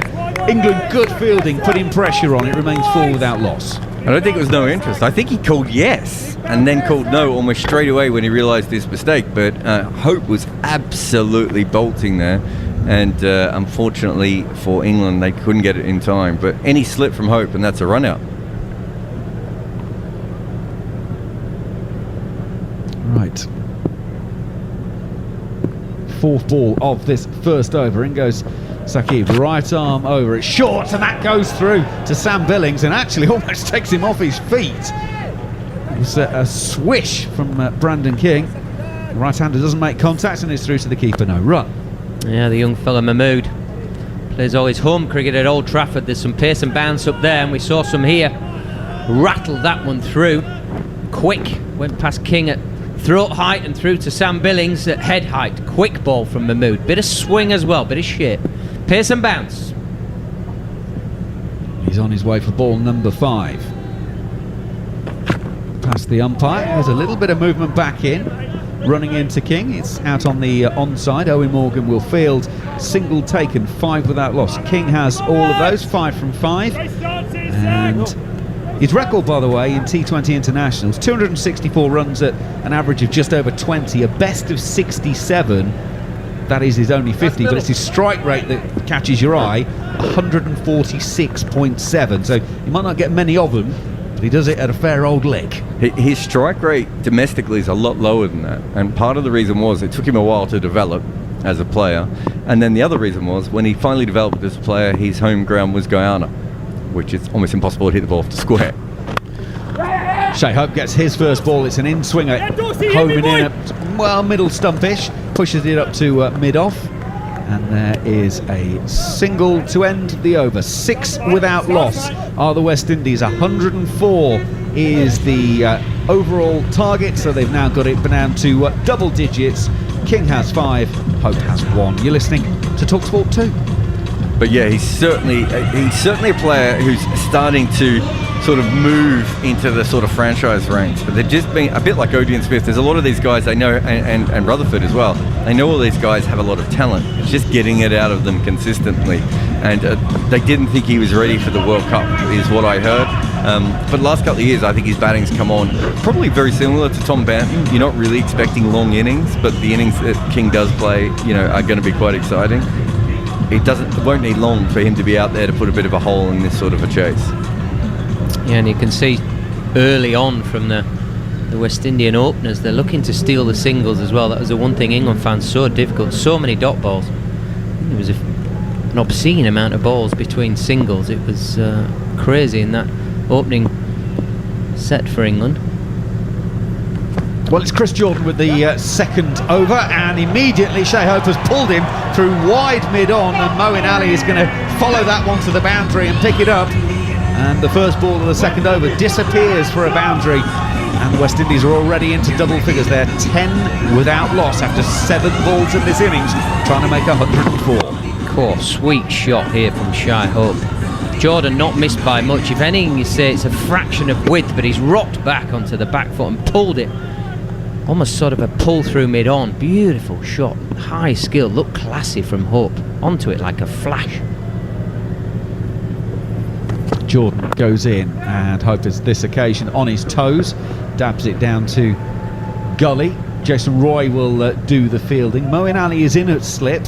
Both of them sort of tried to head off after the ball, and it was Jason Roy that won the race. 11 without loss. Hope 6 from the 3 balls that he's faced.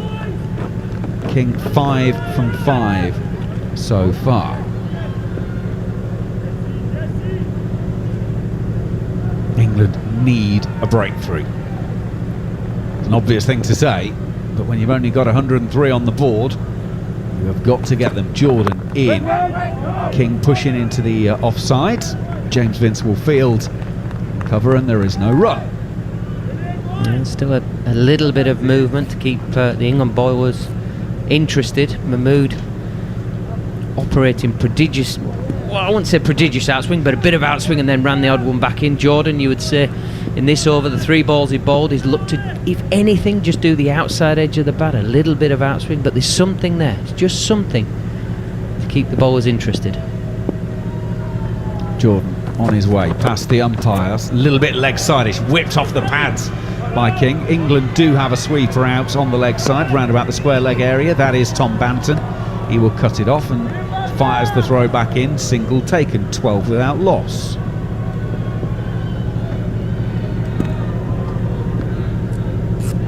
No real chances as yet from an England perspective. England started hemorrhaging wickets pretty early on in their innings. After 10 balls, the West Indies so far are blank in the wickets column. Carved is Jordan on this occasion by Hope. Jason Roy will field at backward points, and there is no run. Do you want some hope? About Hope? Go for it. Last 3 years, he's averaged 15 against pace bowling in T20 cricket. He's got a similar record in Test cricket as well. Really struggles against pace bowling, but is brilliant against the spinners, which is where he usually makes up for it. But he's really struggled at recent times. Also, not an ideal thing if you're an opening batter. Makes it tricky, certainly. Final ball of the second over from Jordan. It's shorter and wider. Hope hasn't timed this one. Up to mid-off, they set off for a single. Throw in at the stumps from Dawson, misses. And there was some thoughts of overthrows from the West Indian batsman, but England back it up. And that is the end of the over. 13 without loss are the West Indies after 2 overs. They're trying to make 104 to win this first T20 international. Steve Harmison, what have you made of this from a bowling perspective from England so far? Yeah, they've got to try to get the ball to swing.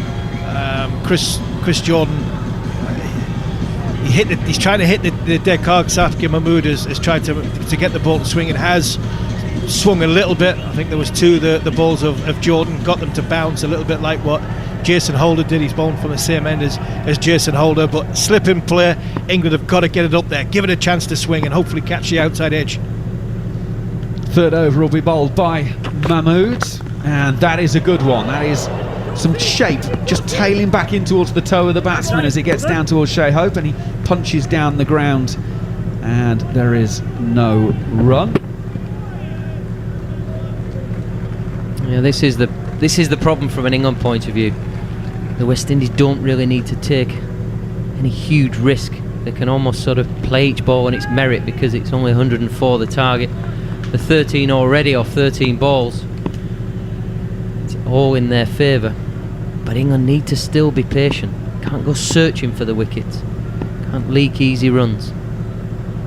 Taki Mahmood is on his way once again, flicked into the air, high on the leg side by Hope. He's got underneath it, certainly. He hasn't got the length to clear the boundary, or indeed to get to the boundary, because Tom Banton will go racing out after it, flicks it back to Chris Jordan, and in the end, they've taken 2. Well, that probably went more metres up vertically than it did horizontally. He's got a long, long way underneath that one, but it landed safely due to the fielding restrictions. I can't think of too many balls that have been hit much higher than that where you don't get caught. I mean, that's also landed at 15 metres in, so that obviously the guys on the leg side were just really close in. But that went so high. Hope has 9 from 7 deliveries. He's playing this one on the onside. Owen Morgan will come sweeping in and pick that one up. Again, a little bit of late tail in towards the batsman, turning it out on the onside. Remains 15 without loss. Again, and the observation was in that first over, Mahmood started with fine leg up and deep square leg back. Had deep square leg been back then, it's out.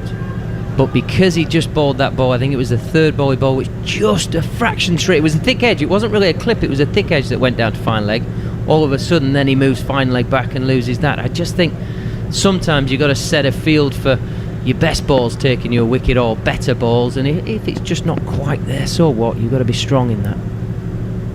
In goes Mahmood for the 4th ball of the over. That's leg side-ish, clipped over mid-wicket.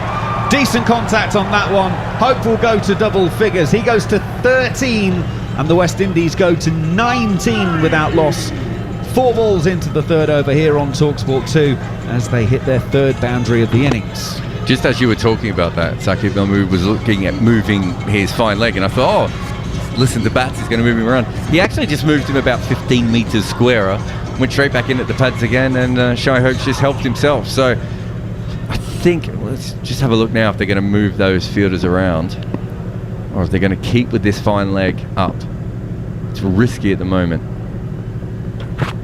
In goes Mahmood again in towards the pad. The fine leg isn't up anymore, and it's played out on the onside. Owen Morgan will field with one ball left of the third over about to be bowled. West Indies going at 6.7 and over. They need only 5.2 and over to win this first match of this 5 T20 series. Floodlights in full effect. Sun pretty much gone, so it is a fully floodlit game at the moment.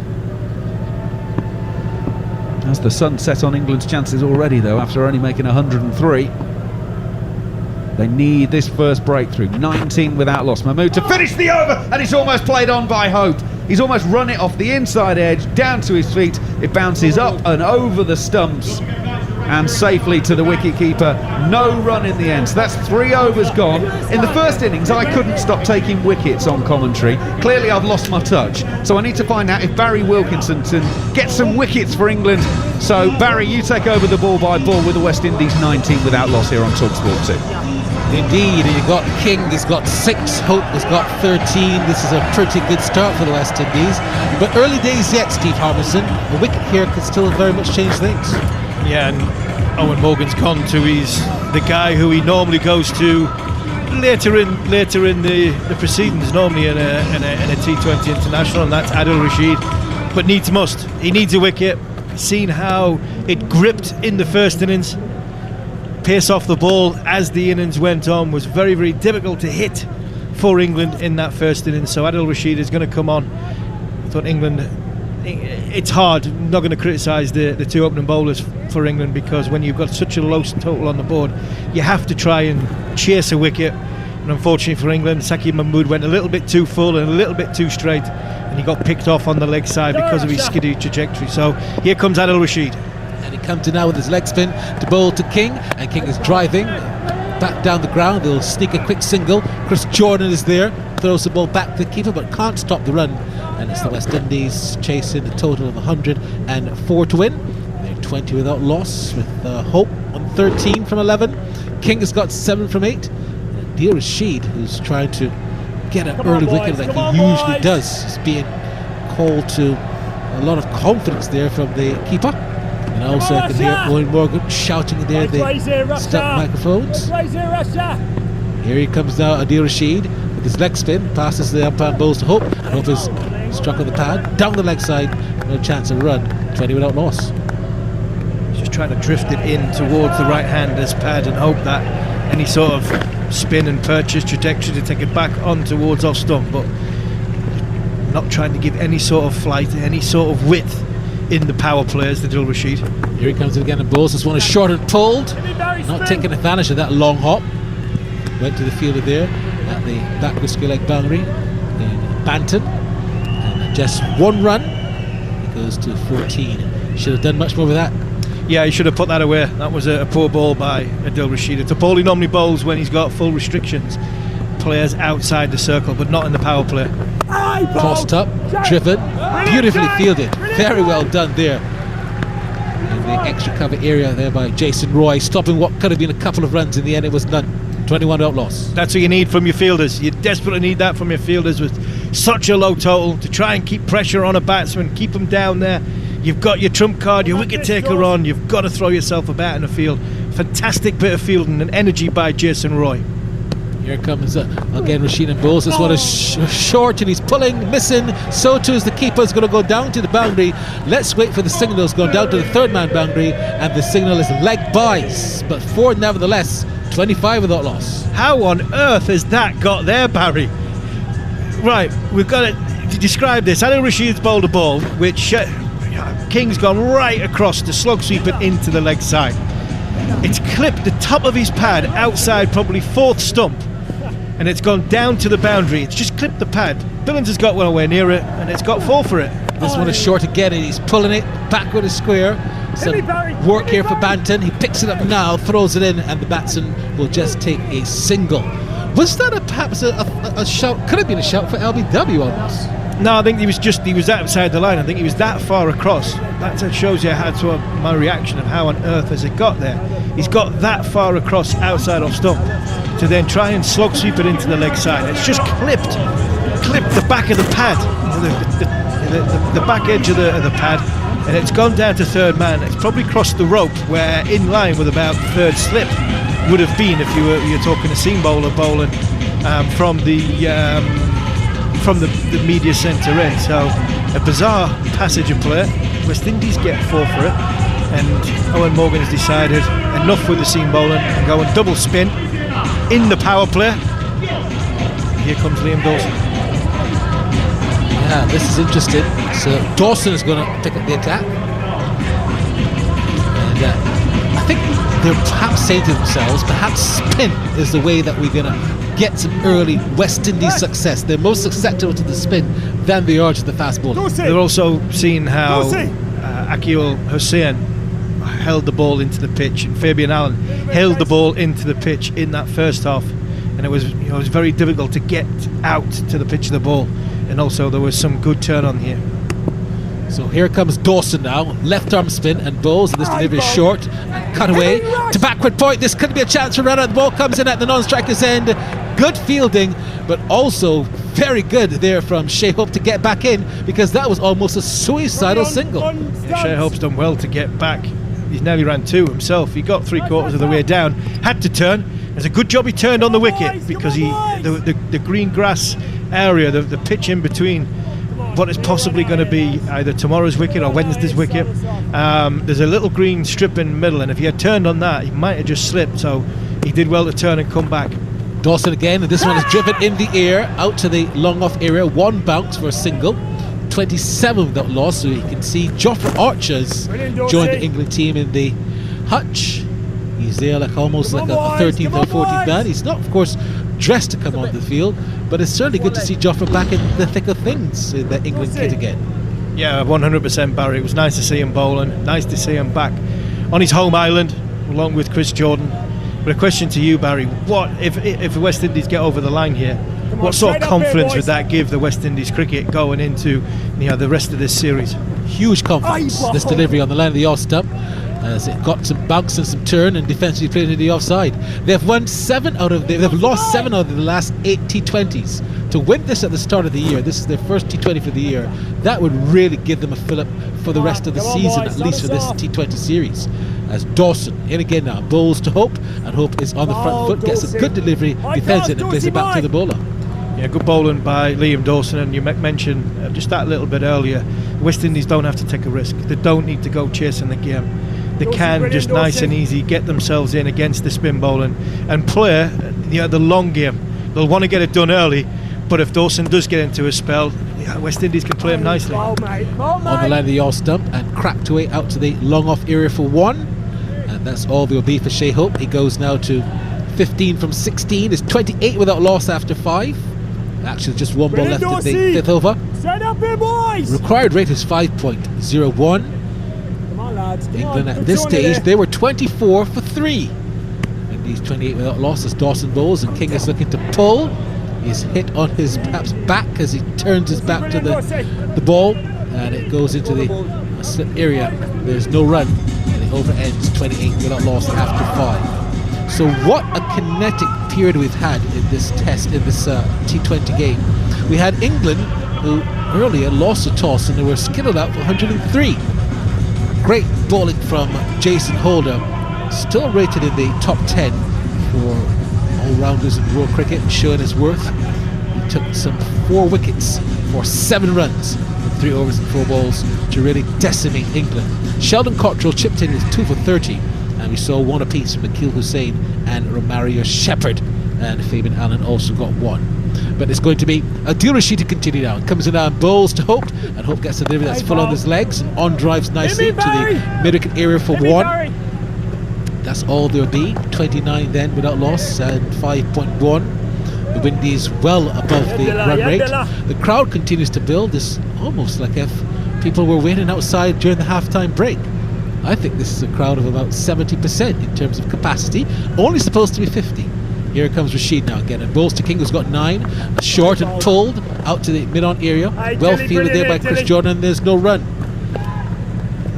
Lights are on in terms of, if you're wondering, if outside is still a bit dark, it's twilight here in Barbados, Bridgetown.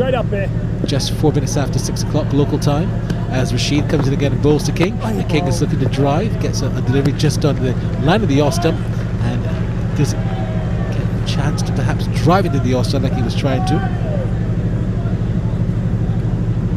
What a game this has been, and the England side must have been thinking we are going to get bowled up for 55 like what they did to the West Indies at the World Cup.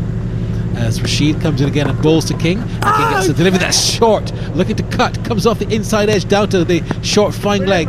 He'll sneak a single, but that was not very convincing at all. He gets into double figures. He's got 10 from 17. Hope has got 16 from 17. It's 30 without loss, as the West Indies are well on their way with a good start. Steve Harmison is trying to make the point that they would need to get some early wickets. They have not, England. As Rashid comes in and bowls to Hope, and Hope is getting the ball that he's turning into the onside.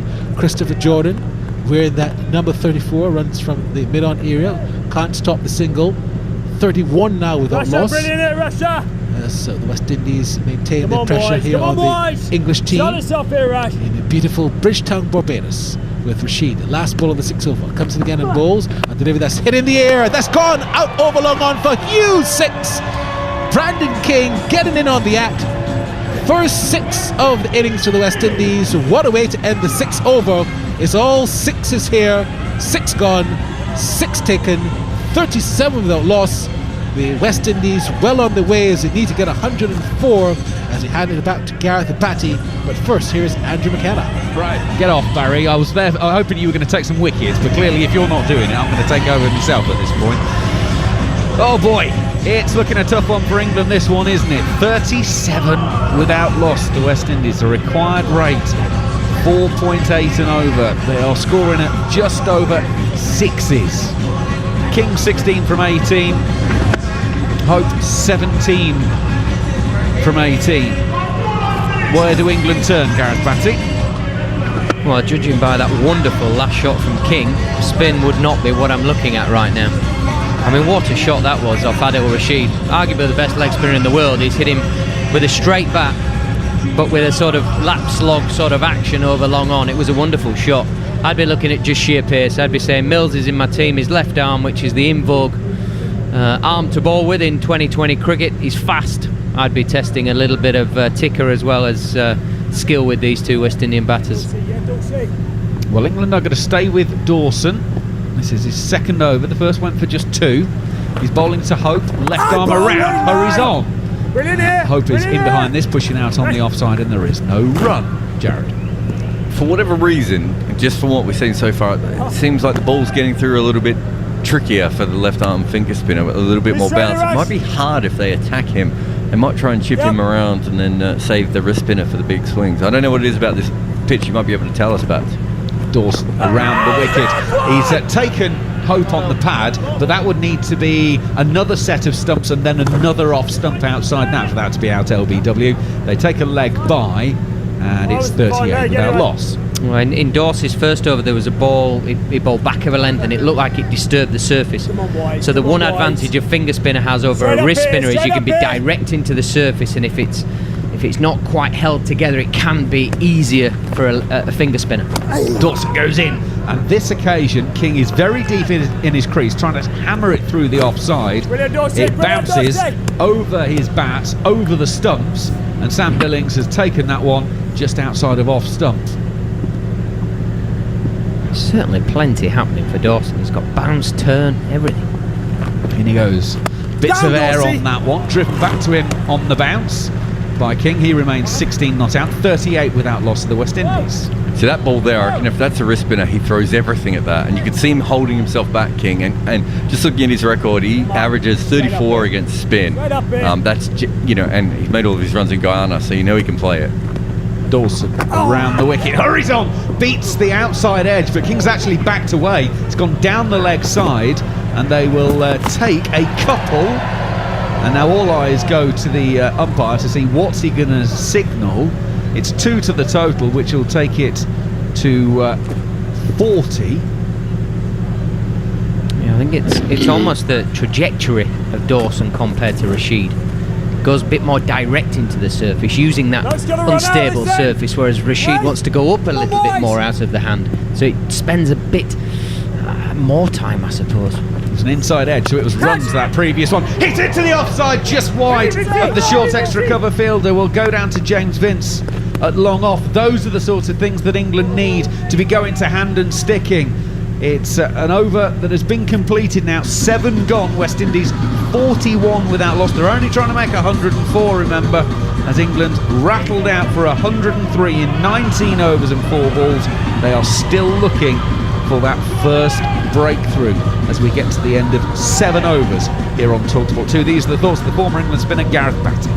Sorry, to finish off the comparison between finger spin and wrist spin. So it would take longer to get down to Hope or King from Rashid than it would do from Dawson at the minute. Dawson's been quite direct, so maybe it's giving them more opportunity to position the body to play a bigger shot, whereas Dawson's just rushing them a little bit more on a surface that's allowing you to be quite direct because it's disturbed. Right, you wish? Yes, we've got the man. Tamal Mills is going to come on and bowl his flames.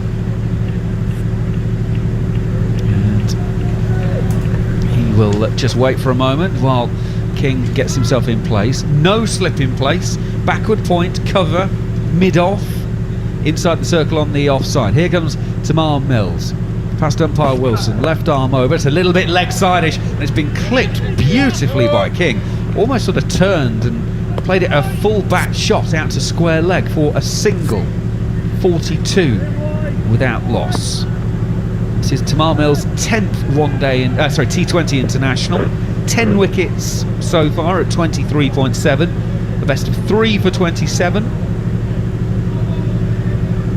England will be looking for him to pick up a few more of those. Hope on strike, 17 from 20 he's got so far. In goes Mills, beaten for pace. Through to Sam Billings, who has a bit of a crowd appeal more than anything else.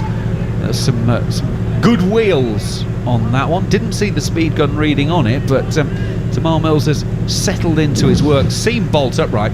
Unless I'm mistaken, by the way, looking at that replay, that seems to take a little bit out the surface as well. Yeah, I think it's definitely disturbing the surface now.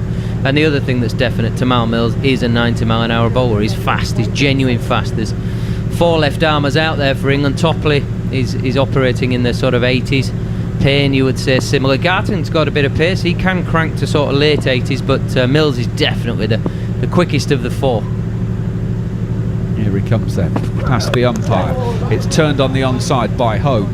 Chris Jordan at mid-on can't get there, so it'll be Liam Dawson coming from the mid-wicket sweeping role, and it will be a single, 43 without loss. Jared. Shai Hope in the last 3 years has faced 45 balls from left arm seam and has been dismissed 4 times in that, averaging 10, scoring at less than a run a ball. Now, it's only 45 balls, but of course if you're being dismissed every 10 balls or so, there's not much. Not going to be many, yeah. There's not much we could do there. Brandon King averages 43 while scoring at 9 runs and over against left arm seam, so let's see how this goes. Mills is in. King was winding up like Babe Ruth in his pomp, as if he wanted to hit that to St Kitts. It was outside of off stump. He bailed out and then just dabbed it into the offside, and there's no run. I think it's fair to say these numbers hold up after the first couple of balls. Hope looked like he wanted to get to the other end and didn't want nothing of it. King's been sitting there going, let me face this guy. That was an incredible wind up for the first ball. I can't imagine he's faced him too much before ever. That might even be the first ball he's faced from him. Well, that was the back of the hand slower ball from Tamar Mills, so it wasn't even the seam up variety. Let's see what happens this time. 5th ball of the over. Mills on his way, bat raised. He swings hard. Does King into the leg side? He hasn't got enough of it to get to the boundary. Oh, he has in the end, because Chris Jordan couldn't quite get down and pull that one back in. It probably shouldn't have been a boundary, but it ends up being a boundary. King goes to 24, West Indies 47 without loss. Yeah, King's had a look at the field here. Mills has got a fine leg, square leg, mid-wicket. That's why he's getting his left leg out of the way, deep in the crease. He fancies that Mills might bowl just back of a length, so he's giving himself the area to hit over long on, and gets it over Chris Jordan's head, and a bit of a misfield on the boundary, but expansive from King, taking the game on. 24 from 25 he's got, facing Mills. Final ball of this over. Waits deep in his crease, hammers this out through cover out to the sweeper. Tom Banton on the boundary on that occasion. 8 overs gone, 6 and over. The West Indies are scoring out 8 overs, 48 without loss here on TalkSport 2. King 25, Hope 18. Just worth talking about that misfield from Jordan there. One of the best fielders in the world. Certainly, one of the best catchers in the world, but also very good in the outfield. It was like he mistimed that ball. He was running for a minute. When they first showed it, I thought he must have done his hamstring, because he really got his steps completely mistaken. By the end, he didn't even get close to the ball. It's a really interesting mistiming as he was running out to that ball. I mean, you do not see him miss simple fielding errors like that very often at all. No, he's definitely Mr. Dependable in the field. In whatever facet of the game, he's arguably England's best catcher, but he does everything well. It could be, and it more than likely will turn out to be one of those nights that England just have to scrub it off and put it down to being human beings, and they're not quite get it right. As Karen Pollard said when he played against England in the World Cup, a throwaway game. Dawson bowls left arm around, big stride from King, gets the paddle out and paddles it down to fine leg. Mills will do the fielding. There is just a single, 49 without loss. The West Indies trying to make 104. They are almost halfway already. Brilliant here. Mills throw that right arm. Yeah, I'm pretty sure he can throw it both.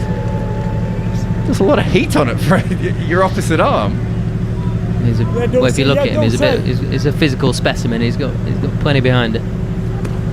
Dawson, left arm around, clipped into the onside. Single taken that will bring up the West Indian 50. So 8 overs and 2 balls to get to 50. England's 50 came up 2 balls into the 13th over, so the West Indies are 4 overs quicker to 50. And more importantly, 50 without loss. Dawson in, big swing from King, inside edge, past his pad, and goes down to fine leg where Adil Rashid single taken. 51 without loss, and of course the big difference where England got to their 50, they were 7 wickets down. Yeah, Dawson not getting the rub of the green here. That's about the 3rd or 4th from my count where the batters have been expansive and they've got a thick inside edge, or it's gone between batter and keeper down that leg side. Dawson in, all that one to the arm ball, coming on in, played out on the leg side. They'll take a quick single. Dawson in his follow-through is collected, thrown at the stumps at the non-striker's end, doesn't hit. James Vince will have to do the fielding and back up. It's 52 without loss. The West Indies are now halfway to their target for victory. Yeah, yet again gone with his non-dominant arm. Slid on his left leg, picked up on his right and threw the stumps down, having bowled it with his left arm action. Multi-skilled nowadays, these lads. Dawson in. That's turned, bounce, taken the outside edge, and it lands short of Mahmood at short third man. And Dawson is down on his haunches in his follow through, thinking this is not going to be my day, because that is a genuine victory, if you like, for the bowler. He's got some turn, got some bounce. The shot has been played, no control whatsoever, and it lands short of the fielder. Yeah, don't buy a lottery ticket tonight. Not your night, pal. Final ball of the over. Dawson. Oh, it's an absolute ripper. King is looking to swing that over cow corner for 6. It turns and bounces and goes over the top of middle and off, and Sam Billings is laughing. Because frankly, that's about all you can do if you're England at the moment. Everything that West Indies bought, every lottery ticket they bought was a winner in the first innings, and at the moment, England could win a 1-ticket raffle at the moment. They cannot get anything to go their way. You could argue they don't deserve it to go their way, but they're doing pretty much all they can, Gareth Batty here. Well, there's an absolute seed from Dawson last ball. Pitched leg stump, if not outside. Turned, bounced over, maybe middle and off. Bounced. The bounce was the thing that almost did him in the end and not got the wicket. It bounced over the stumps and wrapped Billings in the chest as it's gone through I'm not sure what King was trying to do. He was having a bit of a hack at it, but still, it was a wonderful piece of bowling. Counting himself very unlucky, young Dawson, not to have got a wicket at some point in the 3 overs that he's bowled for only 9 runs.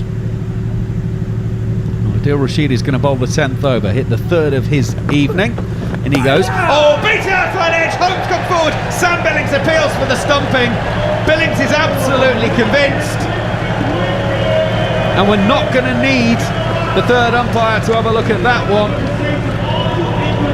Hope is walking off, 20 from 25 deliveries. That's leg spin bowling of the highest quality. It's taken a piece out of the pitch, it turns past the outside edge, Billings whips the bails off, and England have their breakthrough. Hope goes for 20 from 25 balls, West Indies 52 for 1. Oh, it's a sweet, sweet piece of bowling from Adil Rashid. We see this so often. He allows the ball just to hang at eye line halfway down the pitch, and then as it gets nearer to the batter, there's a little bit of drift towards his pads, which draws the batter into the shot, and then it drops out of the sky, spins, takes half the pitch with it, beats the batter, all ends up. Nice smart piece of work from Billings. Did he nick it or was he out stumped? It doesn't matter. Even if you give him 2 wickets, it's 52 for 1 for the West Indies, still in charge, but wonderful skill from Rashid, really was. Beautiful piece of bowling. Well, Rashid did take 4 for 2 against the West Indies in Dubai in the T20 World Cup. He did that in 2.2 overs. He's got fractionally less than that in his bowling spell for this evening, but if he could end up with 4 for 2 in the second half of his spell, then England, I'm not going to say they have a chance, but they have more of a chance than they've currently got. Pooran is coming to the crease. Now, he had a frankly, I'll be polite to him, ordinary one-day international series against Ireland. That's the cricket he's had recently. West Indies had a warm-up game, just like England did coming into this series. They beat the President's 11. The President's 11 put 131 for 6 on the board. The West Indies got to that and actually carried on past. They made 169 for 4 in 19 overs and 2 balls. But Kyle Mayers was the top scorer in that game. He's not even playing in this for the West Indies, so can't really take a lot on it. But Pooran was very, very ordinary against Ireland. I'm not saying he wasn't bothered, but his body language wasn't exactly of a bloke who was, let's just say, it wasn't life and death, the outcome of the afternoon on it. To be fair, he wasn't batting in the afternoon, was he? He was coming in at 9:30 in the morning. 9:30 in the morning while the Island bowlers were swinging it everywhere. Look, I think the last year's been the toughest he's had since he sort of broke through in international cricket. Remember, in 2019, he was probably in the top 6 best batters in that World Cup. He had a huge couple of years in the IPL, big bash season in there as well. He's been travelling around the world. The big difference is now teams have seen him.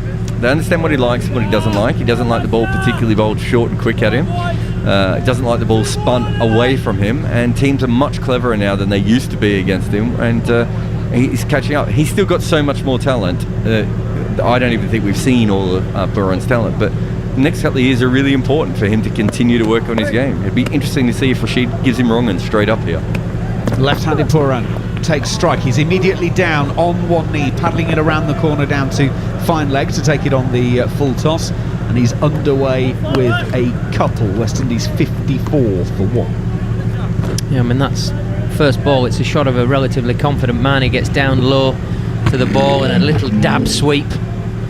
Normally you do that to try and manoeuvre the field. I think he's just doing it because he can, and he wants to take some easy runs that England have afforded by having a slip. Hope White Singers Rashid outside of off stumped, and it's taken by Moeen Ali at slip as it beats Billings. It was the googly that carried on across and ended up into the hands of Moeen Ali at slip. Yeah, I reckon it was more front of the hand, so Rashid's seen that he's maybe thinking sweep again. He wants the ball to travel further, more direct, be a little bit quicker through the air, and he did. He deceived him, all ends up and taken at first slip. Rashid is in. That one is the regulation leg break. Pooran turns it on the onside. There's no man inside the circle on the leg side, so Banton will have to come off the boundary and return it. Single taken, 55 for 1, so it's now under 100 for the West Indies.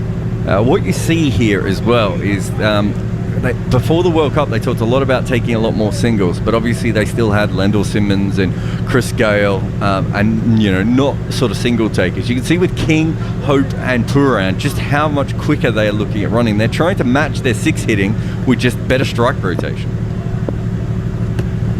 Rashid to kick. Outside edge, Moeen Ali's stationed at slip still, but it's wide of him, and it will go down towards third man. They're coming back for a cuttle. Tamal Mills will pull it back in. 57 for one. One ball away from the halfway mark of this innings.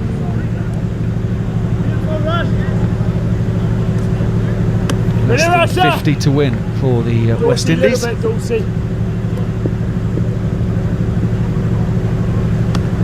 Final ball then from Rashid goes in, hit back towards him. There is no run. King will finish that over. 29 not out from 32. Puran has 3 from 3. We are at the halfway stage. 10 overs gone, 57 for 1 are England. You are listening to TalkSport 2. Barry Wilkinson will pick up the commentary. 57 for 1, you got that right. The West Indies still look good, but we've seen the Windies before kind of crumble at some very serious stages of the game. Let's hope for them that's not going to be the case, because they would want to ensure themselves of a victory, which will be their first in only some 9 T20 matches, and the first against England in quite some time. Well, Steve Harmison has stepped back in, but I can tell you that Adil Rashid has done himself really proud. 3 overs, some 2 maidens, 1 for 17, and he's done a great job for England. Dawson is going to continue, and do you think this is the right move now with Nicholas Puran, who's been out of form? Yeah, I think it's the right move. I think pace off the ball seems to be the way to go, Barry. Great over there by Adil Rashid. It was a beautiful setup to get Shai Hope just drifting the ball onto leg stump, loads of revolutions, and then it spun sharply outside off stump. Batsman losing balance. Just outside the line, the off-stump. He was not sure if to drive or if to defend. In the end, he did both. And luckily for him, it missed everything, including the stumps. Yeah, the options for Owen Morgan. Does he go to Moeen Ali, keep taking pace off the ball, potentially turning it with the left-handed batsman in the crease in Nicholas Puran, who's not in great form, as you said. Here he comes again and bowls to Puran, who's looking to sweep straight to the fielder there at the short fine leg. England looking to try and put some pressure on to Nicholas Puran and also starve Brandon King of strike. If they can keep Puran on strike, starves King, a shot player, all of a sudden if he gets out, England will feel as though they've got a little bit of a sniff. Here he comes on the front foot, Puran. I think he missed that again. They're going to get a single out to short third now. Did it come off the bat? We'll wait for the signal. Yeah, it did. I think he's got a little inside edge up back onto his pad down past Sam Billings, and doesn't look as though there's much confidence in Nicholas Puran's movements. He went to the sweep very first ball. Now he's just reluctantly come forward. Here he comes in again, Dawson, and bowls to King, and King is turning this one into the onside out to short mid wicket. You can definitely see that the Windies have had what you'll call a bush bath, in terms of they got a scolding. Stop trying to hit 6s and 4s all the time.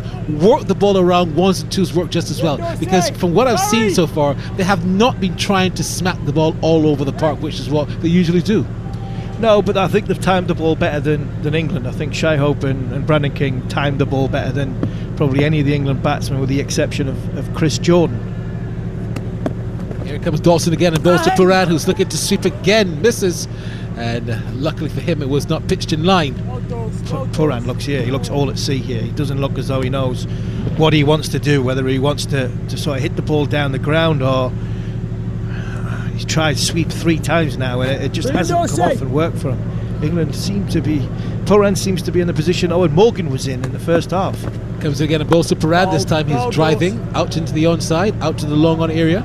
We'll get to 1 to end the 11th over. 60 for 1 the Windies. England at this stage are 41 for 6. The Windies need 44 from 54. And I want to talk about the pitch, Barry. I'm disappointed with the surface. I really am. As a 2020 contest, I think the pitches have got to be better. I really do. I think, as I'm speaking as a fast bowler here, but I think in 2020 or in 50 over cricket, I think the surface has got to be better. We want to be seeing 6s and 4s. We want to be seeing the big scores, the big shots, and I think bowlers need to suck it up, because good bowlers will perform on a good surface if they're a top class bowler, because they'll go to their change-ups, they'll be able to adapt. But I think in 2020 cricket, you need to be playing on a flat road and being able to trust the bounce of the ball, and I don't think we've got that here. I go for a test match and say, right, it needs to be more of a contest between bat and ball. But I think in 2020 cricket and in 50 over cricket to an extent, I think you need the best surface possible for a batsman to really truly feel as though they'll be able to hit through the line of the ball and crunch everything that comes towards them. Good bowlers will work out how to get going, and I mentioned here's Moeen Ali. He's replacing Adil Rashid. Yes, he is. The off spinner. It's hard to believe that Moeen Ali's only played 45 T20s for England.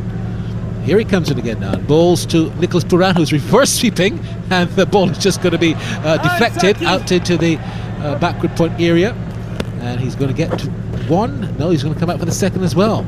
62 then for one.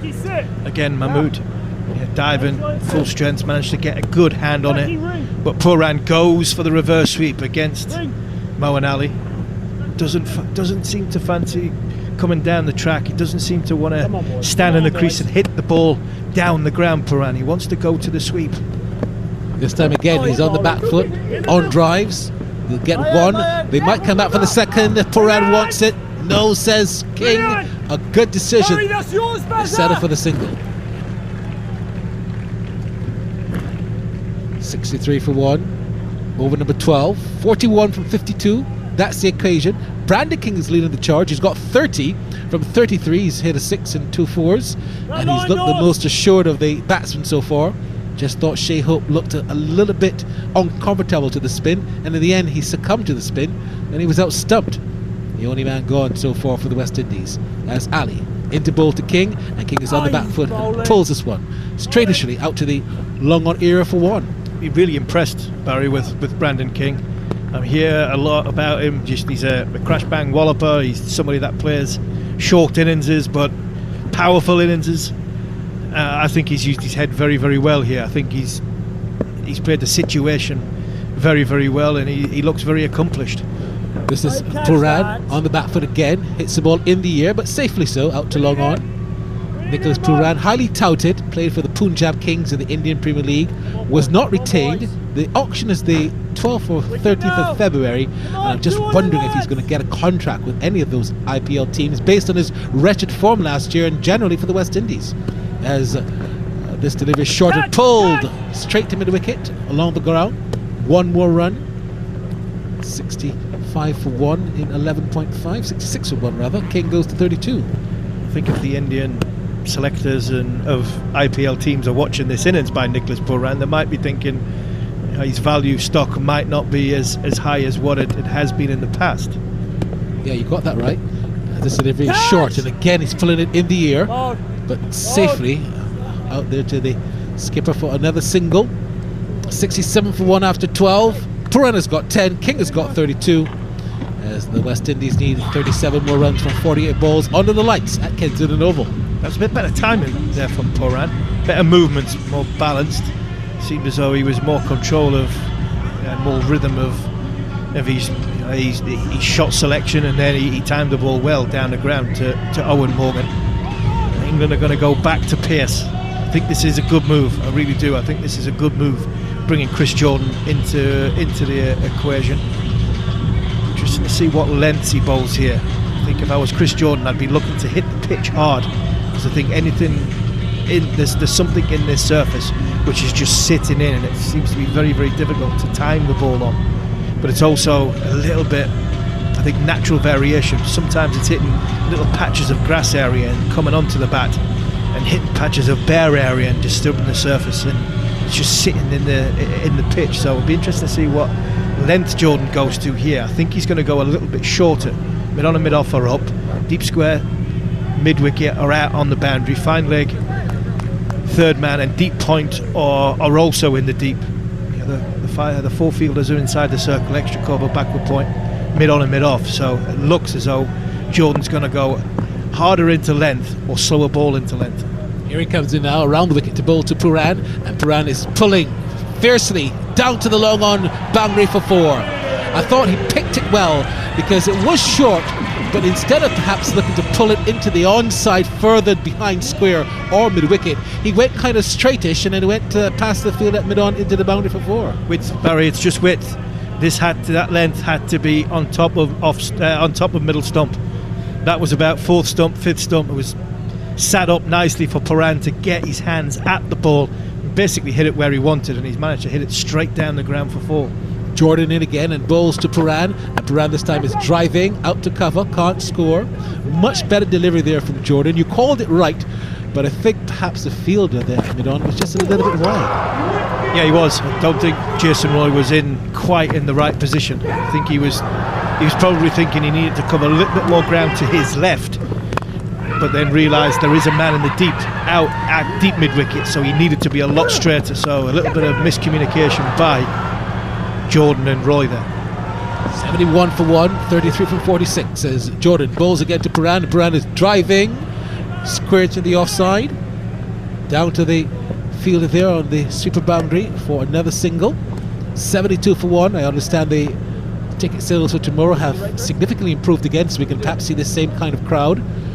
Not sure, perhaps Wednesday might not be as big, but this is really good. Two weekends back to back T20s can't ask for better than that. Yeah, you can't ask for any better than that. I would imagine the crowd will be similar for the five games, because it's all within a 10-day period, and when you look at it, coming on holiday for 10 days, 12 days into Barbados, you get 5 games of cricket. There'll be a lot of English people here, making use of their holidays. Freezing cold, dark, back home in England. Why not come to the sunshine and watch your cricket? As Jordan comes in on balls, and this delivery is turned into the onside. A very crisp shot out to the long on area. They're going to come back for the second, and this is really good running from the West Indies pair of King and Puran to pick up 2 more runs. A bit of claps in the background. Today was a really good day, Harvey, in terms of weather. The sun was out most of the day in all of its glory. I found it hard to even find a cloud in the sky until I came to cricket. Yeah, it was a beautiful day. I've sat in quarantine for 2 days waiting for my test to come through and the negative result to come through, sitting on the balcony watching the sun, watching the beach, watching the ocean. As this delivers a Yorker, dug in the block hole, well played there by King, fielded there by the bowler, and there's no run. Always good to see not detected in that PCR test, is it? Oh, it's always, honestly, it was such a relief when that javelin went up my nose and I started to water and managed to get the test result. You're negative, you can come out, you're let out in the Barbados sun. It was fantastic. And then to be on the pitch, to stand in this great arena, Sydney, Lords, Adelaide, Kensington Oval, Barbados. Jordan bowls again. This is short and is pulled, but straight to the field at mid-wicket on the boundary. They'll get a single. 13 gone, 75 for 1. King has got 35, Puran has got 15. I love how you describe it, that javelin in your nose. Now I'm thinking about it, you're right. Yeah, he was a javelin. He was a javelin thrower as well, I tell you. When that shoved it right up my hooter, it's a good... The eyes started to water, and I came myself and obviously TalkSport's very own Mark Butcher. We came out a couple of days ago. We sat on balconies waiting for our negative test, expectant obviously that we had the results when we left England that we were negative. It was just a confirmation so we could come out and get onto this great island. And when you see the sunshine, the beach bar over to our right, the atmosphere, the music that's played, it is a wonderful sight, the Kensington Oval, Barbados. And Sir Gary Sobers a couple of times has come on our screen, and what a legend of a man to be I've been in his company a few times, and to be in his company on this island is just magnificent. And you've got some good memories. 2004, toppling over Chris Gayle. 2004, yeah, it was right at the end of the day. Graham Thorpe got one of the best hundreds I was ever involved in. I think he put 50 on with Simon Jones, 50 on with me. We're about 100 behind when we were 8 wickets down. Well, here comes Mills to bowl to King, and King is cut in beautifully. Back on a point for 4. That's the classiest shot we've seen here since the pandemic started. That's a beautiful shot. Timing, absolutely beautiful timing this is. King steered leg side of it. Tamil Mills comes around the wicket. Pearce on the ball, round about 85 mile an hour. Back of a length. Width. Beautiful timing. The longer you spend on this surface, it seems to be easier it is to bat on. Brandon King spent 39 balls on this surface, and he looks $1 million. Here he comes in now again and bowls to King, and King this time is steering it down to the short third man. Very, very well fielded, but he wouldn't be able to stop the run. 80 for 1 as the Windies motor along, needing 24 now from 40. In the history of this ground, it was very difficult, different, when we were here in 2004. The green stand, the wooden huts, the atmosphere was electric that day when we played in 2004. We gone 2-0 up, back-to-back test matches, Jamaica and Trinidad, and we had a week off coming to Barbados. 110 for 8, I think. West Indies got 230. Graham Thorpe got a fantastic 100. Then we managed to get the West Indies 50 for 5 and take a 3-0 lead into Antigua. Here comes Mills now and bowls to Puran, and Puran gets a full delivery. Slower one as well, doesn't pick it, misses it, outside the land of the off stump. Well bowled Mills. Mills was the man who caused a lot of confusion for the West Indies at the World Cup. He really tricked Chris Gayle and a couple of the other batsmen, and coming back from injury, the thought was that this is so good to have him back to serve England cricket. It does, he gives England such a great option, but I don't think this surface suits Tamil Mills. I think he needs a little bit more pace in the surface. I'd be tempted now, seeing the surfaces, that he uses the new ball. He motors it again and bowls to Puran. Puran is looking to cut, doesn't time it at all, hits the ball into the ground, and there for Chris Jordan to do the fielding. 80 for 1. Yeah, I'd have been tempted to go front up with the new ball for Owen Morgan.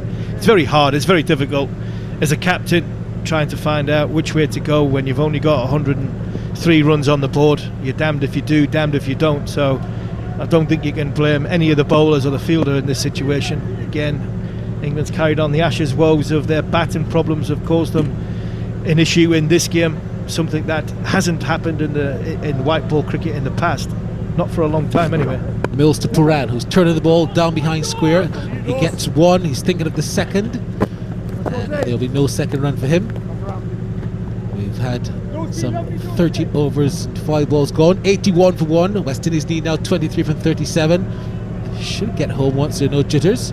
Can't see them losing from here. Stranger things have happened in West Indies cricket, but if this happens, I tell you, it's going to be another pandemic at Kensington. Yeah, they lose from here, and you might as well say England win 5-0, because there's no way they'll come back if they lose from here. They're in a match-winning position, and they've just got to canter themselves over the line. It's about King really stamping his authority. Yes, a half century here would go a long way for confidence for the next 4 games. Here he comes in and bowls to King, and King is cutting again, straight to the fielder at backward point. No run to end the 14th. 81 for 1. As the West Indies need 23 for 36. Now you look at a player like Brandon King. This is who I would have loved to have seen at the Cricket World Cup. I'm not disrespecting Chris Gayle at all, but I would have thought that if you're investing in someone to take West Indies cricket to the next level of 2022, this was the man who was left at home when we gave Gayle a send-off that really wasn't worth it. Yeah, it seemed to be like a testimonial, for a testimonial tournament for not just Chris Gayle, for doing Bravo and 1 or 2 more.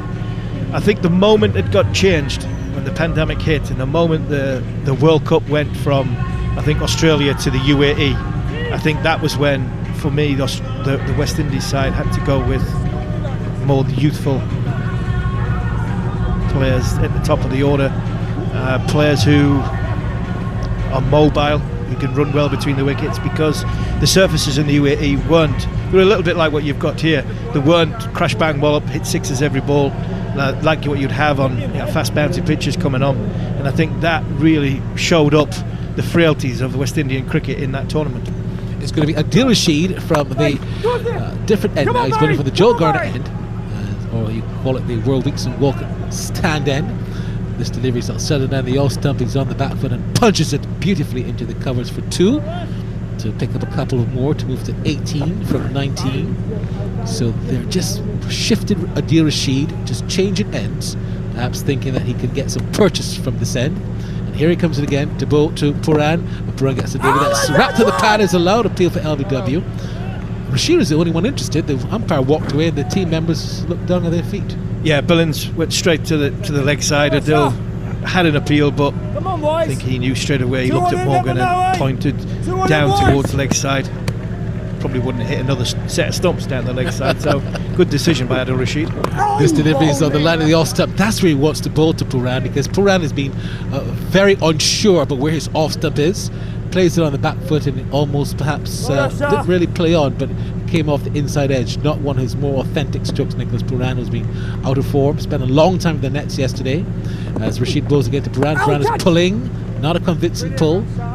Coming off the inner portion of the bat down to backward square for a single.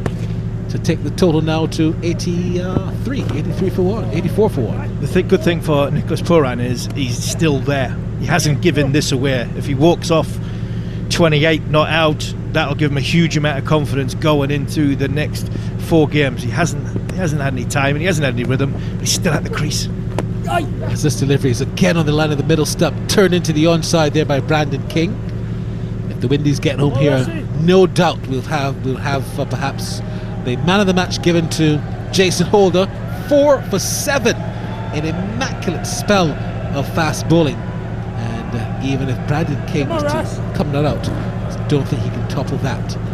It's really Jason Holder who set up this position. As Rashid comes in again and bowls to Puran, and Puran is on the front foot and defends it, plays it into the offside for a dot ball to end the 15th over, where England are 85 for 1. West Indies correction, 85 for 1, needing 19 from 30 as we head back to Gareth Batty. But here's first Andrew McKenna. Thank you, Barry. I wish England were 85 for 1 earlier. That would have solved an awful lot of problems. Sadly not, though. The West Indies need 19 more from 30 balls. Adil Rashid, the only man to be able to make a breakthrough so far. He's just completed his 4 overs, 1 for 21. The other bowlers used so far, Saqib Mahmood has bowled 2, 0 for 12. Jordan, 2 overs, 0 for 15.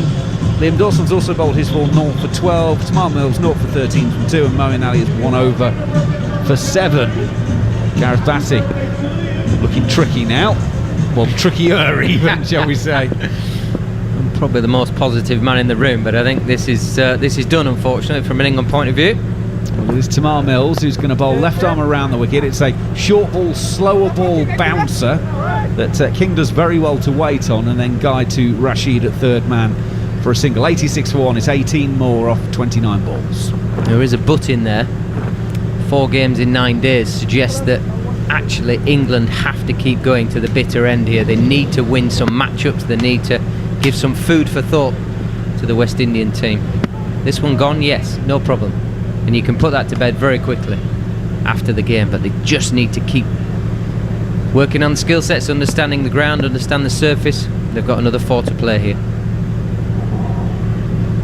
Tamar Mills is coming into the left-handed Puran. Swing and a miss at that one. Trying to hit it through the covers, through the offside. Doesn't make any contact. It's through to Billings. 18 from 28. And a couple more of those. Might just give West Indian batsmen something to think about. Gareth Batty mentions that you've got to put this one out of your mind quickly and get on to the next one. Well, you've got to do that especially quickly in this series. There's 2 times they play back-to-back days. Saturday, Sunday this weekend, Saturday, Sunday next weekend. Doesn't have very much anymore about the international calendar. Wednesday is the other game on this series. Mills, left arm over the wicket, swung into the leg side by Puran. Only be a single as it goes out to the sweeper. Singles, though, are enough to get the job done for the West Indies. They need 17 more from 27 here on TalkSport 2. Jared. But if you're captaining now, so they need 17 from 27 balls, so you would think the West Indies is going to win. Talking about matchups and everything, they haven't bowled a fast short ball at Puran yet. That would have been their plan, I would assume, coming into this. Obviously, this is maybe the right wicket for that.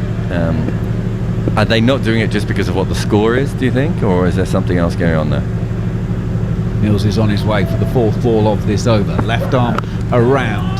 Hurries on to King a little bit. Turns it through backward square leg. Will take a single. 88 for 1.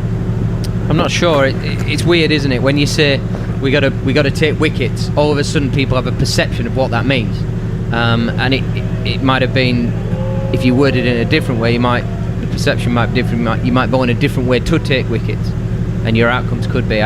For me, at this point, I'd be saying I'm getting my fastest bowlers, bowl at least 2 and over at the head. If they're going to win, they're going to have to hit them off the nose, and if you miss it, it's going to hurt. Tamar Mills is capable of doing that. This one, though, is falling in at the toes of Pooran. He turns it on the onside. Single taken out to Banton.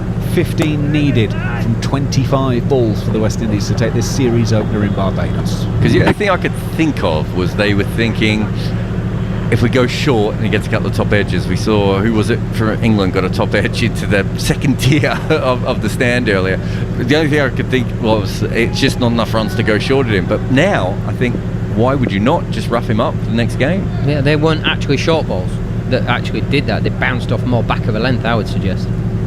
King waits, 43 not out, gets a slower ball that's dug in, gets up chest high. He's beaten it around the corner. Saqib Mahmood isn't able to get hold of that one as it goes down to the fine leg boundary. They will come back for a couple. It is 91 for 1, the West Indies. That's the end of 16 overs. So 13 more runs needed from 24 balls here on TalkSport 2. No, but I'm with you. For the first time probably ever, I'm with you. It's a statement of intent. You're actually saying, come on, I know it's only 19. Yeah, you're at 13, sorry now. You're probably going to win, but you're going to have to do it hard. I'm not just going to give you these. I'm going to expect my fielders to dig in. If you get it down to the last over, it's kind of like that bit of a moral victory at this point. It's just grabbing the little bits that actually just sow a seed for the next game. And if I'm Tamar Mills and I can bowl 90 miles an hour, I may be bowling one slower bowling over. I'm definitely bowling my bouncer quarter, and I'm going to try and put them under some real pressure, because knowing full well this surface, the next game I might not actually want to bowl too many fast balls at their head. I want all my slower balls at their head, but if they face them in this game, it's giving me some ammunition for the next game that they might be thinking, oh, he did this, and so on and so forth. It's creating some form of doubt for the next game. Yeah, I was just thinking that, okay, so you've got, what do you have, 18, 19 runs coming into the last 5 overs there. If you can get a couple of top edges, even if you don't get him out, you feel like you've got a moral victory. Mahmood is going to come in, right arm over the wicket, and Pooran guides this through backward point, through wide third man, and it goes away for 4, and it's down to single figures for the West Indies. 95 for 1, they need 9 more to win from 23 balls. Yeah, that's why this fella Pooran goes around the world, goes for the big money. He's not just a 2020 dasher, he's got some wonderful skill this time. Changes, just a shift of weight onto his back foot, jumps in the air and just clips it behind square. Beautiful skill. For the purist, for the basher, it doesn't matter, that's just beautiful to watch. Mahmood on his way in once again, bowls right on over, goes short, round the badge of the helmet. Pooran does pull this one to Moeen Ali. That's on the mid-wicket sweeper. They take 1. Pooran was thinking of a second that was never there. 96 for 1, 8 more to win from 22. Because you look at that hook shot there, that's a really swatty hook shot. That's a little bit self-defense, isn't it? I just want to see him play a few more of those. If he hits a couple of sixes, it doesn't matter, you're going to lose this anyway.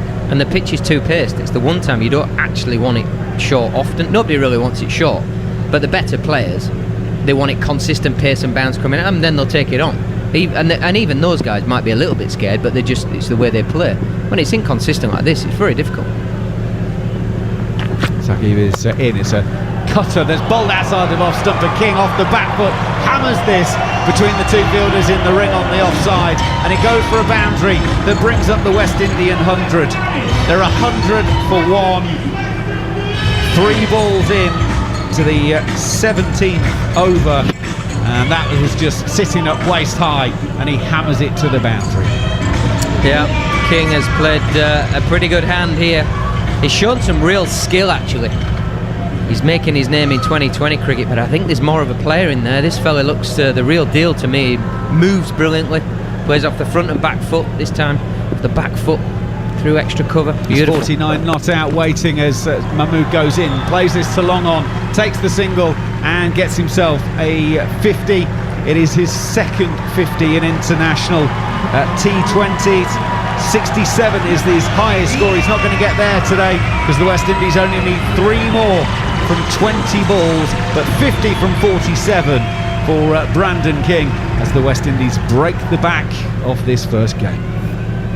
Yeah, Brandon King. Remember that name. I think we're going to see a lot of this fella. Strike rate's not as high as it would be. It's been a difficult surface, but cool. He's played a real hand here. He's played some wonderful shots, put England under pressure, stolen the singles as well. Yeah, very well played, sir.